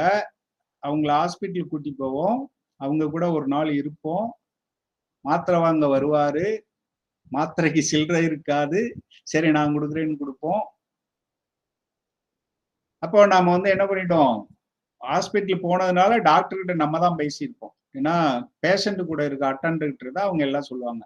அப்போ ஹாஸ்பிட்டல் போயிட்டோம், டாக்டர்கிட்ட கன்சல்ட் பண்ணிட்டோம், பெட்ல படுத்து இருந்துட்டோம். ஏன்னா ஃப்ரெண்டு கூட பெட்லயே இருப்போம், பெட்ல இருந்துட்டோம், மாத்திரை வாங்கிட்டோம், வீட்டுக்கு வந்துட்டோம். இது பரிகாரம். அப்போ பரிகாரம் என்பது தானா நடக்கணும். ஜோசியர் பரிகாரம் செய்யக்கூடாது. அப்ப வழிபாடு மட்டும் சொல்லலாம், வழிபாடு பண்ணுங்க, நம்புங்க, நல்லது நடக்கும்னா அது தானா நடந்துடும். இப்படி நடந்தாதான் அது பரிகாரம். பரிகாரம் செய்யறவங்க செய்யறாங்க, ரைட். நம்முடைய மாணவர்கள் எப்படி இருக்கணுங்கிறத நான் வழிகாட்டிட்டேன். வாழ்க்கை வளமுடன். வேற ஏதாவது கேள்வி இருக்கா? நம்ம அடுத்த நிலைக்கு போகலாமா? கேள்வி எதுவும் இல்லையா? சரி, ஐயா ஒரு சின்ன டவுட்டுங்க ஐயா. கேளுங்க. அந்த மேரேஜ்ல எல்லாம் பிரச்சனை வந்து அந்த வாழை மரம் வெட்டுங்க அது மாதிரி பரிகாரம் எல்லாம் சொல்றாங்கல்ல ஐயா, அப்ப அது செய்யறதுல வந்து பிரயோஜனம் இல்லைன்னு சொல்றீங்க அப்படிங்களா வாழை ஐயா? மரம் வெட்டின எத்தனை பேருக்கு கல்யாணம் ஆயிருக்குன்னு கணக்கு எடுத்து பாருங்க. 100ல சரிங்க 25 ஐயா. பேருக்கு கூட கல்யாணம் ஆயிருக்காது. அப்படிங்களா ஐயா? அப்ப வந்து இந்த பரிகாரம் வந்து சொல்றதோட காரணம் என்னங்க ஐயா? அது வேண்டாம் நமக்கு. நான் இங்க சரி, பொதுவெளியில அதை பேசக்கூடாது. அது சரிங்க ஐயா, சரி. பிரயோஜனம் இல்ல. உங்களுக்கு அந்த தசாபுத்தி வந்தா தானே நடக்கும். அந்த சரிங்க ஐயா, தசாபுத்தி சரி. வந்தாதான் நடக்கும். சில ஜோதிடர்கள் இருக்காங்க. சரிங்க ஐயா. எப்படின்னா அந்த நேரம் வந்தா மட்டும்தான், அந்த தசாபுத்தி உங்களுக்கு நடக்க போகுதுன்னு தெரிஞ்சா மட்டும் பரிகாரம் சொல்லுவாங்க, செய்வாங்க. சரிங்க ஆனா ஐயா. பரிகாரத்தை மட்டும் நம்பி பழைக்கிறவங்க எப்படி இருந்தாலும் சரி பரிகாரத்தை சொல்லி பண்ணிட்டு போயிடுவாங்க. அது பலிக்காது. சரிங்க ஒரே ஐயா. பரிகாரத்தை ஒருத்தர் செய்யும்போது பலிக்காது, இன்னொருத்தர் செஞ்சா பலிக்கும். ஏன்னா அவரு செய்யும்போது அந்த தசாபுத்தி வந்திருக்கும், கோச்சாரம் வந்திருக்கும்.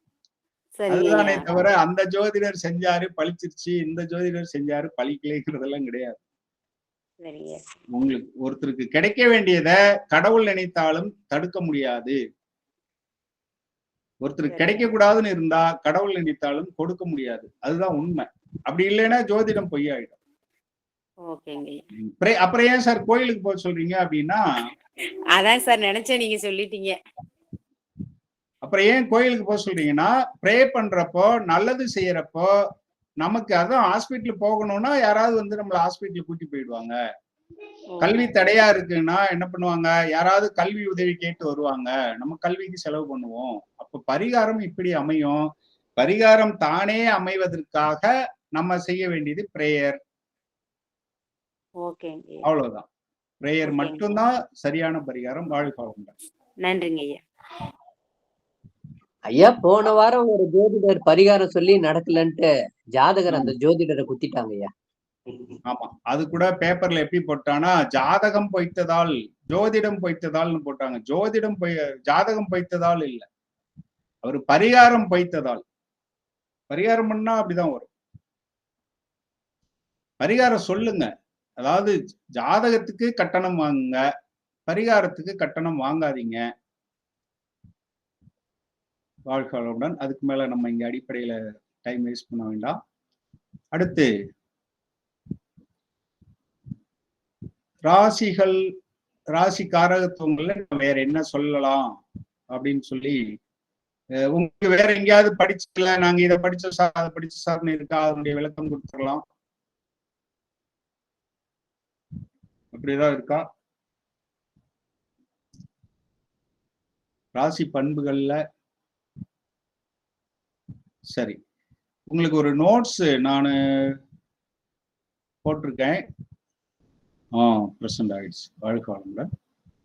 இது நம்ம போட்ட நோட்ஸ் தான். சில பேர் பார்க்காம இருப்பீங்க, இல்லது பார்த்தவங்க இருந்தா இத வந்து பார்த்துக்குங்க. இந்த நோட்ஸ் இன்னைக்கு நான் போஸ்ட் பண்ணிடுறேன். இது பவர் பாயிண்ட்ல போட்ட மாதிரி தான் இங்கேயும் நம்ம பண்ணியிருக்கோம். 2 கட்டத்தையும் பார்க்க முடியுதா? தெரியுதுங்க ஐயா. சரி, இப்போ ஆட்சி எங்கெங்க ஆட்சின்னு சொல்லிட்டோம், உச்சம் கூட நடத்திட்டோம், நாம நீசம் நடத்திட்டோம். மூலத்திரிகோணம் சொல்றேன்னு சொல்லியிருந்தேன். இங்க பாருங்க, மூலத்திரிகோணம் என்ன இதுக்கு வித்தியாசம் அப்படிங்கிறத கிரகக்காரங்கள்ல சொல்லலாம்னு நினைச்சேன். இருந்தாலும் இங்க வந்துட்டதுனால இங்கேயும் சொல்லிடுவோம். மேசத்துல வந்து செவ்வாய் மூலத்திரிகோணம். மைக் யாரதோ மியூட் ஆகாம இருக்கு, மியூட் பண்ணிக்கோங்க. அதுக்கு முன்னாடி மூலத்திரிகோண வீடுன்னா என்னன்னு சொல்லிட்டா உங்களுக்கு நல்லா இருக்கும் இல்லையா? அத சொல்லிடுறேன் நானு. ஆட்சி அப்படின்னா அதுக்குன்னு ஒரு பவர் இருக்கு. உச்சம்னா அதுக்குன்னு ஒரு பவர். மூலத்திரிகோணம்னா அதுக்குன்னு ஒரு பவர் இருக்கு. இப்ப செவ்வாய்க்கு 2 ஆட்சி வீடு இருக்கு இல்லையா? இப்ப 2க்கும் வித்தியாசம் தெரியணும். அதுல மேஷம் வந்து மூலத்திரிகோணம் அப்படின்னு சொல்றோம். சில செயல்களுக்கு ஆட்சி நல்லா இருக்கும், சில செயல்களுக்கு மூலத்திரிகோணம் நல்லா இருக்கும். அந்த வித்தியாசங்களை பின்னாடி பார்ப்போம். மூலத்திரிகோணம் என்பது ஆபீஸ் அப்படின்னு வச்சுக்கோம். இப்ப நான் ஹையர் செகண்டரி ஸ்கூல்ல எச்எம்மா இருக்கிறேன். இப்ப என்னுடைய ஸ்கூல்ல என்னோட சேர் வந்து மூலத்திரிகோணம். அங்க அதுக்குன்னு ஒரு பவர் இருக்கும். ஆட்சி என்பது என்னுடைய வீடு, சொந்த வீடு. சொந்த வீட்டுல எனக்குன்னு ஒரு சில இதெல்லாம் இருக்கும். சொந்த வீடுங்கிறது வேற. நம்ம அப்படி படியனோட உட்காந்துருப்போம் இல்லையா, ஒரு உரிமை இருக்கும். ஆனா ஆபீஸ்ல நமக்குன்னு ஒரு பவர் இருக்கும். அந்த மாதிரி கொஞ்சம் வேறுபாடுகள் இருக்கும். மூலத்திரிகோணம் எப்படி ஞாபகம் வச்சுக்கலாம் அப்படின்னு பாத்தீங்கன்னா, இப்ப முதல்ல சொல்லிடுறேன், அப்புறம் எப்படி அதை ஞாபகம் வச்சுக்கலாங்கிறத பார்ப்போம். மேஷத்தில் செவ்வாய் மூலத்திரிகோணம். ஆனா சந்திரனுக்கு பாருங்க, மூலத்திரிகோணம் எங்க வருது? ரிஷபத்துல வருது. உச்சமும் அங்கதான் இல்லையா சார்? உச்சமும் அங்கதான். Very good. அதுக்குதான் வெயிட் பண்ணேன், அடுத்து அப்படி அதை ஞாபகப்படுத்துறீங்களான்னு பாக்குறது. சூரியன் வந்து ஆட்சி, மூலத்திரிகோணம் ரெண்டுமே சிம்மத்துல தான். புதனுக்கு மூலத்திரிகோண வீடு கன்னி. ஆட்சி, உச்சம், மூலத்திரிகோணம் எல்லாமே கன்னி தான். புதனுக்கு ஆட்சி, உச்சம், மூலத்திரிகோணம் மூன்றுமே கன்னி தான். சுக்கிரனுக்கு மூலத்திரிகோண வீடு துலாம். குருவுக்கு மூலத்திரிகோணம் எது? தனுசு. சனிக்கு 2 வீடு இருக்கு, அதுல மூலத்திரிகோண வீடுங்கிறது கும்பம். நான் முன்னாடியே சொல்லிட்டேன், இது வந்து பவர் உள்ள இடம். பவர் 2 வீட்டுல குருவுக்கு வந்து எங்க பவர் அதிகம்னா தனுசுல பவர் அதிகம். சரி, இது எப்படி ஞாபகம் வச்சுக்கலாம் சார் அப்படின்னு பாத்தீங்கன்னா, 2 ஆதிபத்தியங்கள் இருக்கிற கிரகங்கள்ல பாவ கிரகங்களுக்கு மேல் வரிசையில மூலத்திரிகோணம் இருக்கு பாருங்க. செவ்வாய், சனி மூலத்திரிகோணம் மேல இருக்கா? சந்திரனை வந்து எப்படி சார் எடுத்துக்கிறது? அது ரெண்டுமே வரும் அதுக்கு. சரி, ஒரு ஐடியாவுக்கு தான் இது. பாவ கிரகங்களுக்கு மேல் வரிசையில மூலத்திரிகோணம் வருது, சுப கிரகங்களுக்கு கீழ் வரிசையில மூலத்திரிகோணம் வருகிறது. குரு சுபகிரகம், சுக்கிரன் சுபகிரகம், புதன் சுபர்னு வச்சுக்கிட்டீங்கன்னா, இவங்க 2 ஆதிபத்தியத்துல கீழ் வரிசையில இருக்கிறதுல மூலத்திரிகோண வீட்டை வச்சிருக்காங்க. இது கொஞ்சம் ஈஸியா ஞாபகம் வச்சுக்கலாம். அப்புறம் நட்பு பகைங்கிறது நீங்க பஞ்சாங்கத்துல பார்த்தா ஒண்ணு இருக்கும், வேற ஒரு புத்தகத்துல பார்த்தா ஒண்ணு இருக்கும், இன்னொரு புக்ல பார்த்தா ஒண்ணு இருக்கும். இப்ப இதுக்கு என்ன எப்படி எளிதாக ஞாபகம் வச்சுக்கலாம்? இதுல ரொம்ப பெரிய இதெல்லாம் குழப்பற அளவுக்கு நீங்க பயப்பட வேண்டியது இல்லை. இந்த நோட்ஸ் நான் தரப்போறேன், அதனால கஷ்டப்பட்டு எழுத வேண்டாம். இன்னைக்கே நான் போஸ்ட் பண்ணிடுறேன், பிடிஎஃபாவே போஸ்ட் பண்ணிடுறேன். இதுல நட்பு பகை எப்படி ஞாபகம் வச்சுக்கலாம் அப்படின்னு பாத்தீங்கன்னா, 2 அணி பிரிச்சுக்குங்க. குரு அணி, சுக்கிரன் அணி. இது வந்து சராசரியான ஒரு இதுதான். ஒவ்வொரு புக்லயும் ஒரு மாதிரி மாத்தி போட்டிருக்காங்க. அதனாலதான் வகுப்பில் சொல்லிய விதம்னு சொல்லியிருக்கேன். குரு அணியில யாரா இருக்காங்கன்னு பாத்தீங்கன்னா, குரு தலைவர். அந்த அணியில வந்து சூரியன், சந்திரன், செவ்வாய் 4 பேரு குரு அணி. குரு, சூரியன், சந்திரன், செவ்வாய்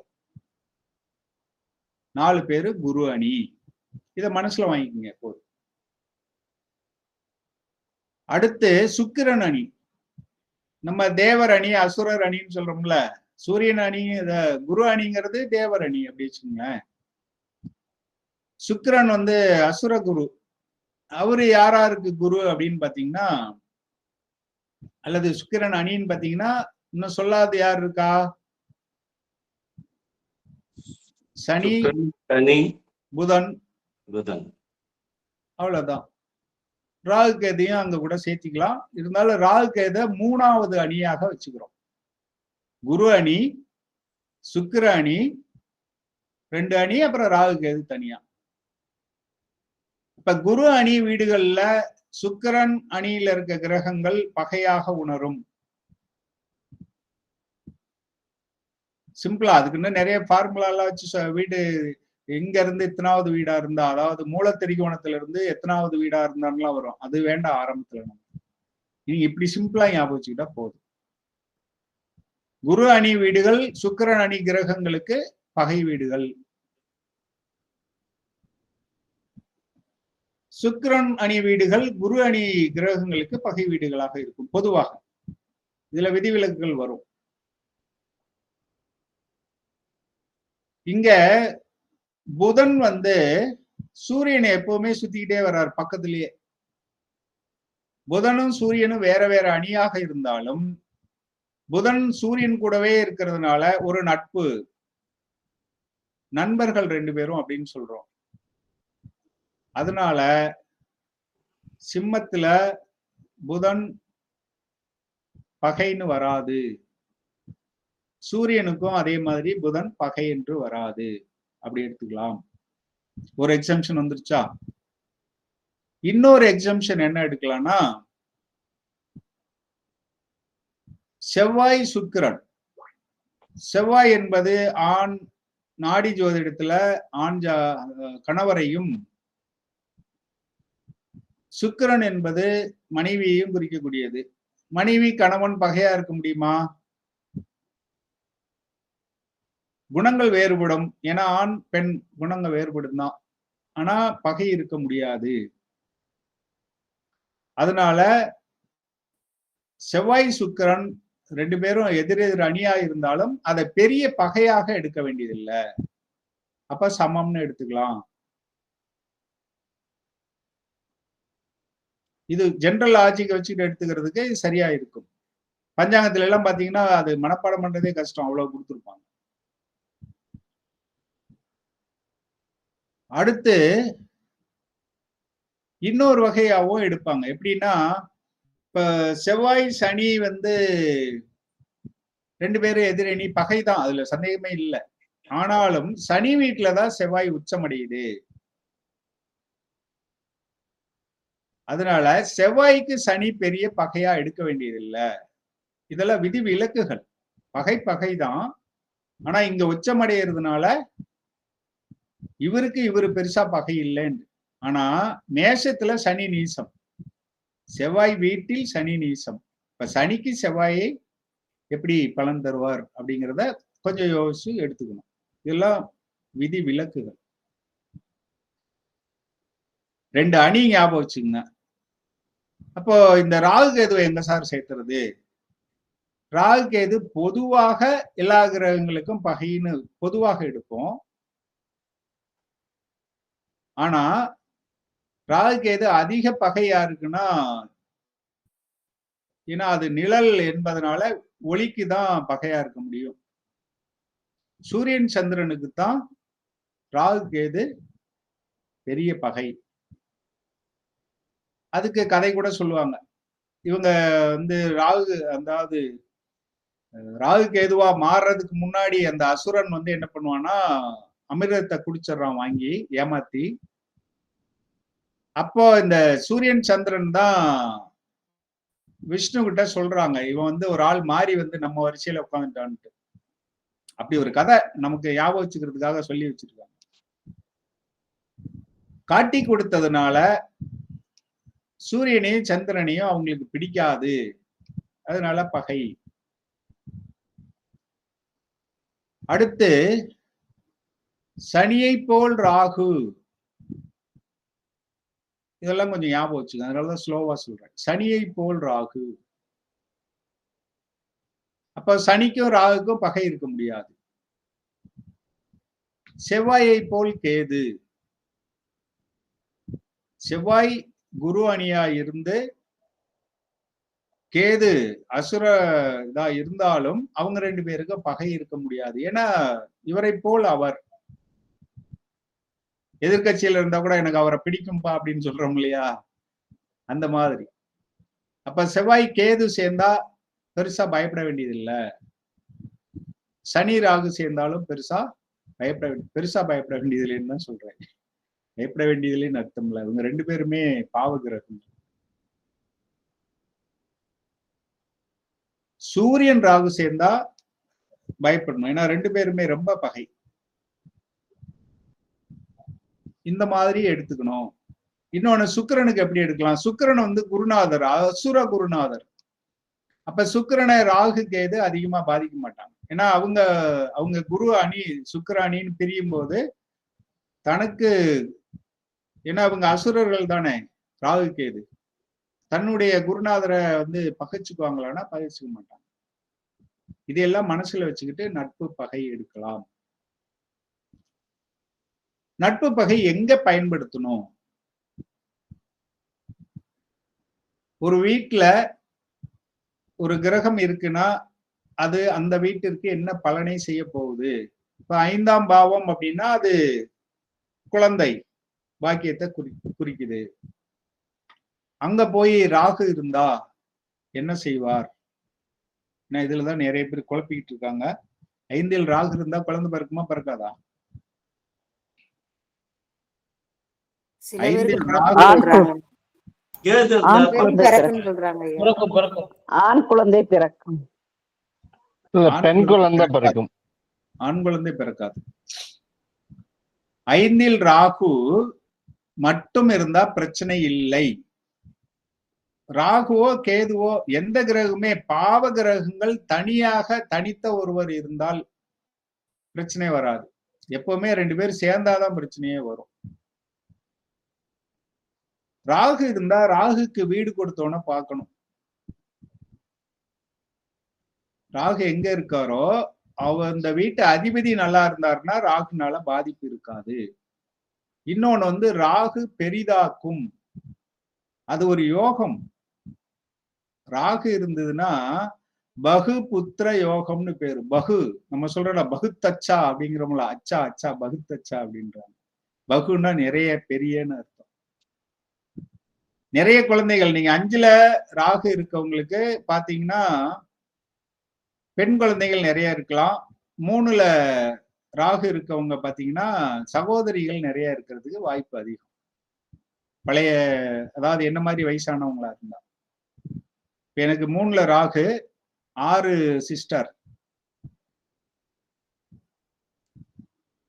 ராகு இருந்தா 3ல ராகு இருக்கு, அப்போ குழந்தை இருக்கு, சகோதரம் இருக்கக்கூடாதா அப்படின்னா, ஒரு தம்பி பிறந்தா இறந்துட்டான், பிறந்து 1 மாசத்துலயே.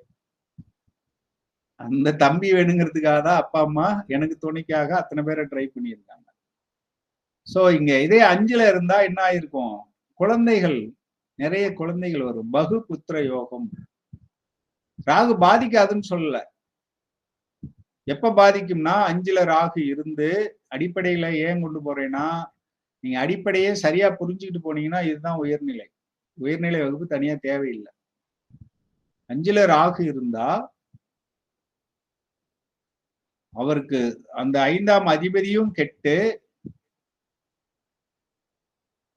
இன்னும் வேற யாராவது 5வது பாவத்தை பார்த்து, பாவ கிரகங்கள் பார்த்து அப்படி இப்படின்னு இருந்தா அப்போ பாதிக்கும். மற்றபடி ராகு இருந்தா கெட்டது செய்வார்னு இல்லை. எந்த குரு இருந்தாங்க ஐயா, குரு குழந்தைக்காரன் ராகுவோட குரு அதெல்லாம் அங்க போய் பார்த்துக்குவோம், அங்க போய் பார்த்துக்குவோம். ரைட், இந்த கேள்வி கரெக்ட். நம்ம இன்னும் அடிப்படையில இருக்கிறோம், வரிசையா போவோம். குருவையும் பார்க்கணும். குரு நல்லா இருக்காரான்னு பார்க்கணும். குரு கெட்டு போயிருந்தா இன்னும் கொஞ்சம் பாதிப்பு வரும். அப்போ காரக கிரகம், பாவக கிரகம், அடுத்து பாவகம், 3மே கெட்டுச்சுனாதான் குழந்தை பாதிக்கும்னு சொல்லணும். அது வரையில சொல்லக்கூடாது. குரு குழந்தை காரகன், குரு கெட்டு போயிருந்து 5ஆம் பாவமும் கெட்டு, 5ல ராகு இருந்து 5ஆம் பாவாதிபதி கெட்டு இப்படி எல்லாம் இருந்துச்சுன்னா குழந்தையும் பாதிக்கலாம். மூளை வளர்ச்சி இல்லாதெல்லாம் அந்த மாதிரி வருமா சார்? வாய்ப்பு இருக்கு. அது எல்லாமே கெட்டு போச்சுன்னா அந்த மாதிரி குழந்தை வர்றதுக்கு வாய்ப்பு இருக்கு. அது நம்ம பின்னாடி அதாவது ஆய்வு ஜாதகம் போடும்போது பார்ப்போம். இருக்கு குழந்தை வந்து குருவும் பாதிச்சிருந்து இந்த மாதிரி இருந்துச்சுன்னா அப்படி வர்றதுக்கு வாய்ப்பு இருக்கு. அதுக்கு நிறைய காரணிகள் எடுக்கணும். அதுக்கு உதாரணம் என்ன அடிப்படை இருந்தாலும் பரவாயில்ல. எப்படின்னா எனக்கு வருமானம் வரணும். அன்னைக்கு ஒருத்தர் கேள்வி கேட்டிருந்தாரு, ஐயா சாரி என் வீடு விற்குமான்னு கேட்டிருந்தாரு. அதுக்கு பலன் எப்படி நம்ம எடுத்தோம்? 4ஆம் பாவம் 12ஆம் பாவம் தொடர்பு வரணும்னு பார்த்தோம். 4க்கு 12 3 4 கெட்டு போகணும் அப்படின்னா 3 தொடர்பு வரணும். வீடு விற்கணும்னா வீட்டுக்கு 12ஆம் பாவம் இயங்கணும்னு சொன்னோம். அது நமக்கு விற்குமா இல்ல வீட்டை யாராவது பிடிக்குவாங்களான்னு பாக்குறதுக்கு அதே நேரத்துல நம்ம 2ஆம் பாவம் இயங்கி இருக்கணும். ஏன்னா நமக்கு வருமானம் வரணும், அல்லது 11ஆம் பாவம் இயங்கணும். இப்படிதான் ஜோதிடத்துல லாஜிக் எடுக்கணும். வீடு விற்கிறது ரைட்டு சார், கையை விட்டு போறதுக்கும் 12 தான், காணாம போறதுக்கும் 12 தான், விற்கிறதுக்கும் 12 தான். அப்போ வருமானம் வருதான்னு பாத்தீங்கன்னா அப்ப வீடு விற்கும் வருமானம் வரும், அப்படி எடுக்கணும். இப்படிதான் நம்ம வந்து இன்னொரு இது சொல்லணும்னா, ஒருத்தருக்கு திருமணம் ஆகுமா, திருமண காலத்தை நிர்ணயம் பண்ணணும்னா சரியா கொஞ்சம் குழப்பமா இருக்குன்னா குழந்தை எப்ப பிறக்கிறதுக்கு வாய்ப்பு இருக்குன்னு பார்க்கணும். என்ன சார் கல்யாணத்துக்கு வர்றாங்க, நீங்க குழந்தைய பத்தி பார்க்க சொல்றீங்கன்னா திருமணத்துல தேதி சரியா மாதம் வருடம் குறிப்பிட முடியல அப்படின்னா ஒரு 2 வருஷம் கழிச்சு குழந்தை பிறக்கிற மாதிரி அவருக்கு ஒரு அமைப்பு வருது அப்படின்னா அப்ப அதுக்கு முன்னாடி 1 வருஷத்துக்கு முன்னாடி குறைஞ்சபட்சம் திருமணம் ஆகணும் இல்லையா? இதெல்லாம் உயர்நிலை. இந்த மாதிரி நம்ம நிறைய பார்க்க வேண்டி இருக்கும். பாப்போம், நம்ம ஒளிமறைவின்றி நம்ம வகுப்புல அப்பப்போ சொல்லுவோம். இப்ப நட்பு பகை எதுக்கு எடுக்கிறதுனா 2ஆம் பாவகம் வருமானம் வரணும், அப்ப அங்க நல்ல கிரகங்கள் இருக்கணும் அப்படின்னு பாக்குறோம். ஆனா அங்க போய் பகை கிரகங்கள் 2 பகை கிரகங்கள் சேர்ந்து இருந்துச்சுன்னா அவங்க 2 பேரும் அடிச்சுக்கிட்டு அந்த இடத்த வீண் பண்ணிடுவாங்க. அதுக்குத்தான் நட்பு பகை பார்க்கறது. அங்க இருக்கிற கிரகங்கள் 2ம் நட்பா இருக்கணும், அந்த வீடு இவங்களுக்கு நட்பா இருக்கணும். அப்ப நல்லது நடக்கும். பகையா இருந்தா கொஞ்சம் கஷ்டம். அது போக போக நம்ம கிரக காரகத்துவங்கள் வரும்போது இன்னும் கொஞ்சம் நல்லா பார்ப்போம். ராசிகளுக்கு திசை எப்படி ஒதுக்குறாங்க அப்படின்னு பார்த்தோம்னா மேஷம் கிழக்கு, ரிஷபம் தெற்கு, மிதுனம் மேற்கு, கடகம் வடக்கு, அப்படியே வரிசை மாறாம வரும். சிம்மம் கிழக்கு, கன்னி தெற்கு, துலாம் மேற்கு, விருச்சிகம் வடக்கு, தனுசு கிழக்கு, மகரம் தெற்கு, அடுத்து கும்பம் மேற்கு வடக்கு, இது மீனம் வடக்கு. இது எதுக்கு பயன்படுத்துறாங்க? நம்ம வந்து கேட்பாங்க, சார் எனக்கு மாப்பிள்ளை எங்க இருந்து சார் வரும் என் பொண்ணுக்கு, என் பையனுக்கு பொண்ணு எந்த பக்கம் சார் இருக்குன்னு கேட்பாங்க. இது நான் என்ன சொல்லிட்டு இருக்கேன்னா, சார் அது சரியா வராது சார், சொல்லணும்னா சொல்றேன், நான் ஓப்பனா இப்படிதான் சொல்றேன். துல்லியமா சொல்ல முடியாதானா என்னுடைய கருத்தை நான் சொல்றேன். துல்லியமா சொல்றவங்க இருக்கலாம், இல்லைன்னு சொல்லல. எதனால துல்லியமா வராது அப்படின்னு சொல்றேன்னா, இப்ப 7ஆம் பாவம் வந்து மேஷம்னு வச்சுக்கிட்டீங்கன்னா கிழக்குல இருந்து மாப்பிள்ளை வராருன்னு சொல்லலாம், அல்லது மாப்பிள்ளையோட வீடு கிழக்கு பார்த்து இருக்கலாம், ஊர் மேற்க இருக்கலாம், அவர் வீடு கிழக்கு பார்த்து இருக்கலாம். அங்க நின்ற கிரகத்துக்குன்னு ஒரு திசை இருக்கு. அப்ப அந்த கிரகத்துக்கு இருக்கிற திசை ஒண்ணு இருக்கும், அந்த ராசிக்குன்னு உள்ள திசை இருக்கும், அங்க பாக்குற கிரகம் இருக்கும், நடக்கிற தசாநாதன் அவருக்கு ஒரு திசை இருக்கும். அப்ப இதுல எது டாமினேட்டர் ஆயிருக்கோ அது நடக்கும். நம்ம சொல்ற நேரத்துல ஒரு புத்தி நடந்துகிட்டு இருக்கும், அடுத்த அப்படி வேற புத்தி வந்துடலாம், அப்போ மாறலாம். அதனால இதை சரியா சொல்ல முடியும் அப்படின்லாம் நான் எடுத்துக்கிறது இல்லை. மாறுங்க, அதனால வேண்டாம் அப்படின்னு சொல்லிடுறேன். நான் அதுதான் எங்க பயன்படுத்தோங்கிறதுக்கு சொல்லிட்டேன். அடுத்து வேற என்ன இதுல பயன்படுத்தலாம்னா வாஸ்து குறைகள் கண்டுபிடிக்கிறதுக்கு இதை பயன்படுத்தலாம். இப்போ ஒரு ஜாதகத்துல 4ஆம் பாவத்துல 4ஆம் பாவம் வீட்டை குறிக்குது. அந்த பாவத்துல ஒரு நீச கிரகம் இருக்கு. அந்த அதிபதியும் கெட்டு போயிட்டாருன்னா அப்ப அங்க ஒரு வாஸ்து குறை இருக்கும். அது எந்த திசையில இருக்கும்னு பாக்குறதுக்கு அந்த கிரகத்தினுடைய திசையும் அந்த ராசியினுடைய திசையும் பயன்படுத்தி வாஸ்து குறைய ஜாதகத்திலேயே சொல்ல முடியும். இதுக்குதான் இந்த திசையை பயன்படுத்துறோம். ஆனா இதுலயே என்ன வரும் அப்படின்னா பின்னாடி வரும்போது பார்ப்போம். கிரகங்களுக்கு உரிய திசை பார்க்கும்போது 2 வகையா வரும். அங்க வரும்போது பார்ப்போம். இதுலயுமே ஜெய்மினி முறையில ஒரு மாதிரி எடுத்துக்கிறாங்க. ஜெய்மினி இது பராசர முறை. இப்ப நான் சொல்லியிருக்கிறது பராசர முறையில திசை. கிழக்கு, தெற்கு, மேற்கு, வடக்குன்னு வரும். ஜெய்மினி அவரும் பராசரர் மகன் வியாசர், வியாசருடைய ஸ்டூடெண்ட் ஜெய்மினி. அவர் என்ன சொல்லியிருக்காருன்னா மேஷம் ரிஷபம் கிழக்கு, கடகம் சிம்மம் தெற்கு. மேஷம் ரிஷபம் ஜெய்மினி சொன்னதை இப்ப சொல்றேன். மேஷம் ரிஷபம் கிழக்கு, கடகம் சிம்மம் தெற்கு. நடுவுல விட்டுட்டாரு. அது வருவோம், ஏன்னு அப்புறம் வருவோம், நீங்களே சொல்லிடுவீங்க. அடுத்து துலாம் விருச்சிகம் மேற்கு, மகரம் கும்பம் வடக்குன்னு வந்துடும்.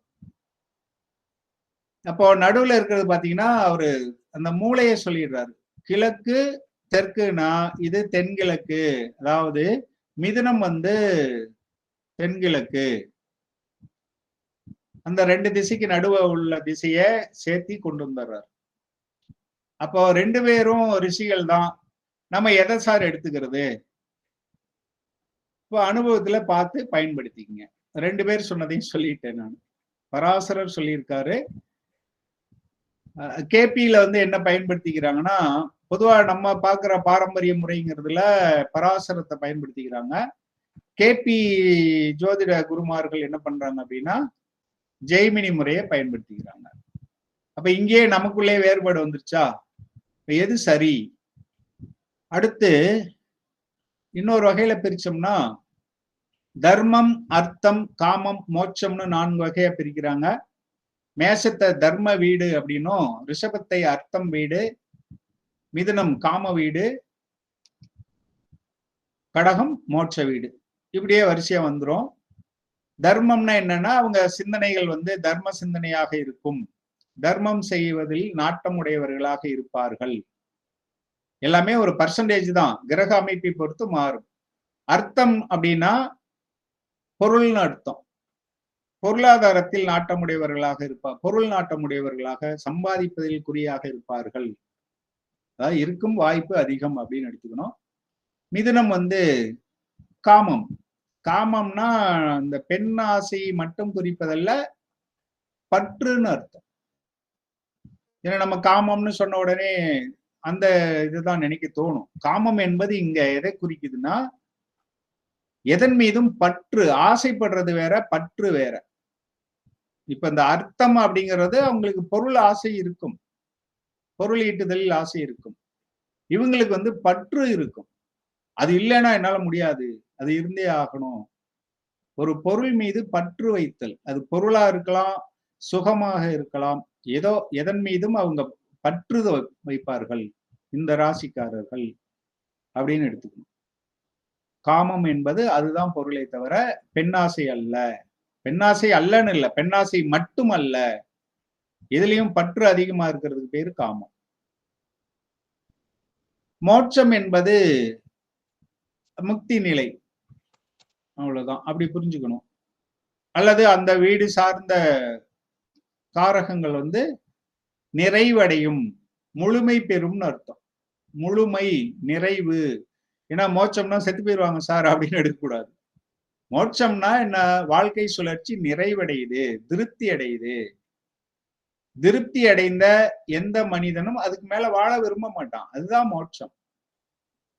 தற்கொலை பண்ணிக்கிறது மோட்சம் இல்லை, அது தப்பித்தல். மோட்சம் என்பது நானு பேர பிள்ளைகளை பார்த்துட்டேன், ஏதோ ஓரளவுக்கு நான் பிறந்தப்ப இருந்ததுக்கு இன்னைக்கு நிறைய சம்பாதிச்சுட்டேன், வீடு வாசல்னு இருக்கு, எனக்கு போதும், இனி என்ன பேர பிள்ளைய பார்த்துட்டேன், பேரன் கல்யாணத்தை கூட பார்த்துட்டேன்பா, நல்லபடியா போய் சேர்ந்தா போதும்னு நினைக்கிறாங்க இல்லையா? அதுதான் மோட்சம். அதுக்கு பேரு தான் திருப்தி, நிறைவு. இப்படிதான் நம்ம இதை பயன்படுத்திக்கணும். மோட்சம்னா பயந்துகிட்டு ஐயோ அப்போ செத்து போயிடுவாங்களா அப்படின்னு எடுக்கக்கூடாது. மோட்சம் என்பது முடிவு, நிறைவு, திருப்தி என்று கொள்ளலாம். வாழ்க வளமுடன். தங்களுக்கு ஏதாவது கருத்துக்கள், கேள்விகள் இருந்தால் கேட்கலாம். இல்லைன்னா வகுப்பை நிறைவு செஞ்சிடலாம். சங்கர் ஐயா புதுசா வந்திருக்கீங்கன்னு நினைக்கிறேன். நம்ம வகுப்பை எட்டி பார்த்திருக்கீங்க, உங்க கருத்து சொல்லலாம். நான் ஆக்சுவலா புதுசா வந்தேன். ஆக்சுவலா பார்த்த குரூப்ல அந்த லிங்க் இருந்து சரி என்ன இருக்கும் பார்க்கலாம் தான் வந்தேன் ஆக்சுவலா. சரிங்க. நீங்களும் ஜோதிட குரு தான் தெரியும். நீங்க வந்ததுக்கு மகிழ்ச்சி. உங்களுக்கு ஏதாவது கருத்து இருந்தால், ஆலோசனை இருந்தால் சொல்லலாம்.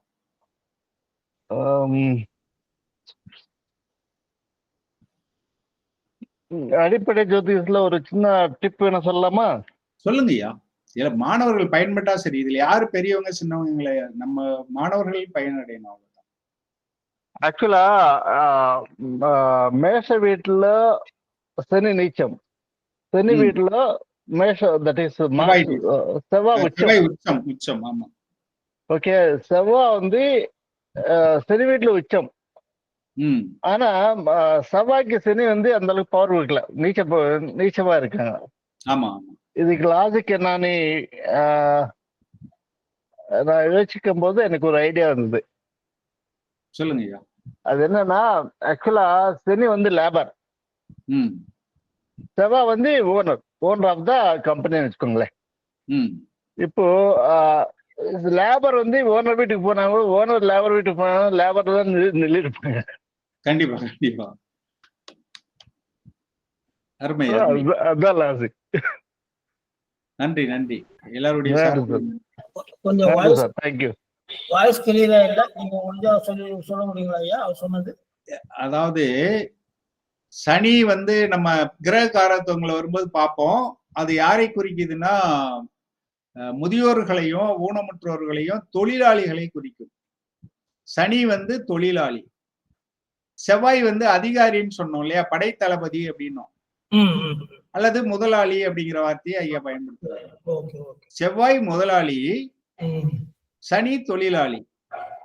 தொழிலாளி வீட்டுக்கு முதலாளி போனா, அதாவது மகரத்திற்கு செவ்வாய் வந்தாருன்னா சேர் போட்டு உட்கார வைப்பாரா இல்லையா? இப்ப நம்ம வந்து ஒரு ஆபீஸ்ல தொழிலாளியா இருக்கிறோம், வாட்ச்மேனா இருக்கேன். என் வீட்டுக்கு முதலாளி வந்தா நான் என்ன பண்ணுவேன்? கண்டிப்பா வரவேற்பு கொடுப்போம், சேர் போட்டு உட்கார வைப்பான் இல்லையா? அப்ப செவ்வாய் வந்து அங்க தொழிலாளி வீட்டுக்கு போனால் செவ்வாய் தான் உச்சம். அதாவது மகரத்தில் செவ்வாய் உச்சம். அங்க இவர் போய் உட்கார்ந்துதான் இருப்பாரு, கால் மேல கால் போட்டு. சரி. அதே சமயத்துல தொழிலாளி வந்து சனி வந்து செவ்வாய் வீட்டுக்கு போறாரு, தொழிலாளி இப்ப வாட்ச்மேன் வந்து முதலாளி வீட்டுக்கு போறாரு. சரி. அங்க போனா அவர் நின்றுட்டு தானே இருக்கணும். சரி. அங்க உட்கார முடியாது இல்ல, ஏன்னா அது முதலாளி வீடு. செவ்வாய் வீட்டுல சனி வந்து நீசமடைகிறாரு. அப்ப அவர் வந்து சரி நீ என் வீட்டுக்கு வா பாத்துக்கலாம், உன்னைய நான் நீசம் பண்றேன்னு சொல்ல முடியுமா? முடியாது. அதுதான் அழகா சொன்னாரு. சரி, ஒரு எக்ஸ்ட்ரா ஒரு கொஸ்டின் கேட்கலான்னு இருக்கேன். கேளுங்கய்யா. இந்த 2-3 நாளா 7 கிரகங்கள் 5 ஒரே நேர்கோட்டில் இருக்குதுன்னு சொல்றாங்க இல்லையா? ஆமா. அதை பத்தி நம்ம ஜாதக கட்டத்துல அது மாதிரி ஏதாவது பார்க்க முடியுமா? அதுக்கு இதுக்கு சம்பந்தம் இல்லை. ஜாதக கட்டத்துல பாருங்களேன். நீங்க வந்து இப்ப அந்த கிரகங்கள்லாம் எங்க எந்தெந்த ராசியில இருக்குன்னு பாத்தீங்கன்னா 180 டிகிரிக்குள்ள வந்திருக்கும். சரி. வானத்துல கீழ் வானத்துக்கும் மேற்கு வானத்துக்கும் இடையில 180 டிகிரி. ஒரு ராசிக்கு 30 டிகிரினா இவங்க அந்த 6 ராசிக்குள்ள இந்த கிரகம் எல்லாம் இருக்கும் இப்போ. ஆனா அவங்க படத்திலயோ வீடியோலயோ போடுற மாதிரி நேர்கோட்டுல பார்க்க முடியாது. அதாவது நேரா தெரியுமே தவிர, இப்ப எப்படின்னா இப்படி ஒண்ணு இருக்கு, இப்படி ஒரு இருக்குன்னா ஒண்ணு இங்கிட்டு இருக்கும், இன்னொன்னு இங்கிட்டு இருக்கலாம், இப்படி இருக்கலாம். அதாவது விரல 5 இப்படி நேரா இருக்காது, இப்படி இருக்கலாம். வரிசையா இருக்கும், ஆனா கொஞ்சம் முன்ன பின்ன தள்ளி இருக்கும். இப்படி பாக்குறதுக்கு உங்களுக்கு நேரா இருக்க மாதிரி தெரியுது இல்லையா? இப்ப இவங்க போடுற படம் எல்லாம் இப்படி. இப்ப பாருங்க என் வரல எல்லாம் நேரா இருக்க மாதிரி இருக்கும். இப்படி திருப்பி பாருங்களேன், வித்தியாசமா இருக்கும். கொஞ்சம் சாஞ்சி இருக்கா முன்ன பின்ன. ஆமாங்க ஆமாங்க. இப்படிதான் இருக்கும். அது ஒரு ஒரு கோணத்துல இந்த மாதிரி ஒரு பட்டை, அந்த பட்டைக்குள்ள இங்க எங்கேயாவது இருக்கும். அப்படி தேடினீங்கன்னா கரெக்டா பார்க்கலாம். நன்றி, வாழ்க வளமுடன். நன்றி சார், வணக்கம். Thank you. Thank you sir, thank you sir. நன்றி ஐயா. நன்றிங்க நன்றி நன்றி ஐயா. நன்றி நன்றிங்க ஐயா. வாழ்க வளமுடன். நன்றி.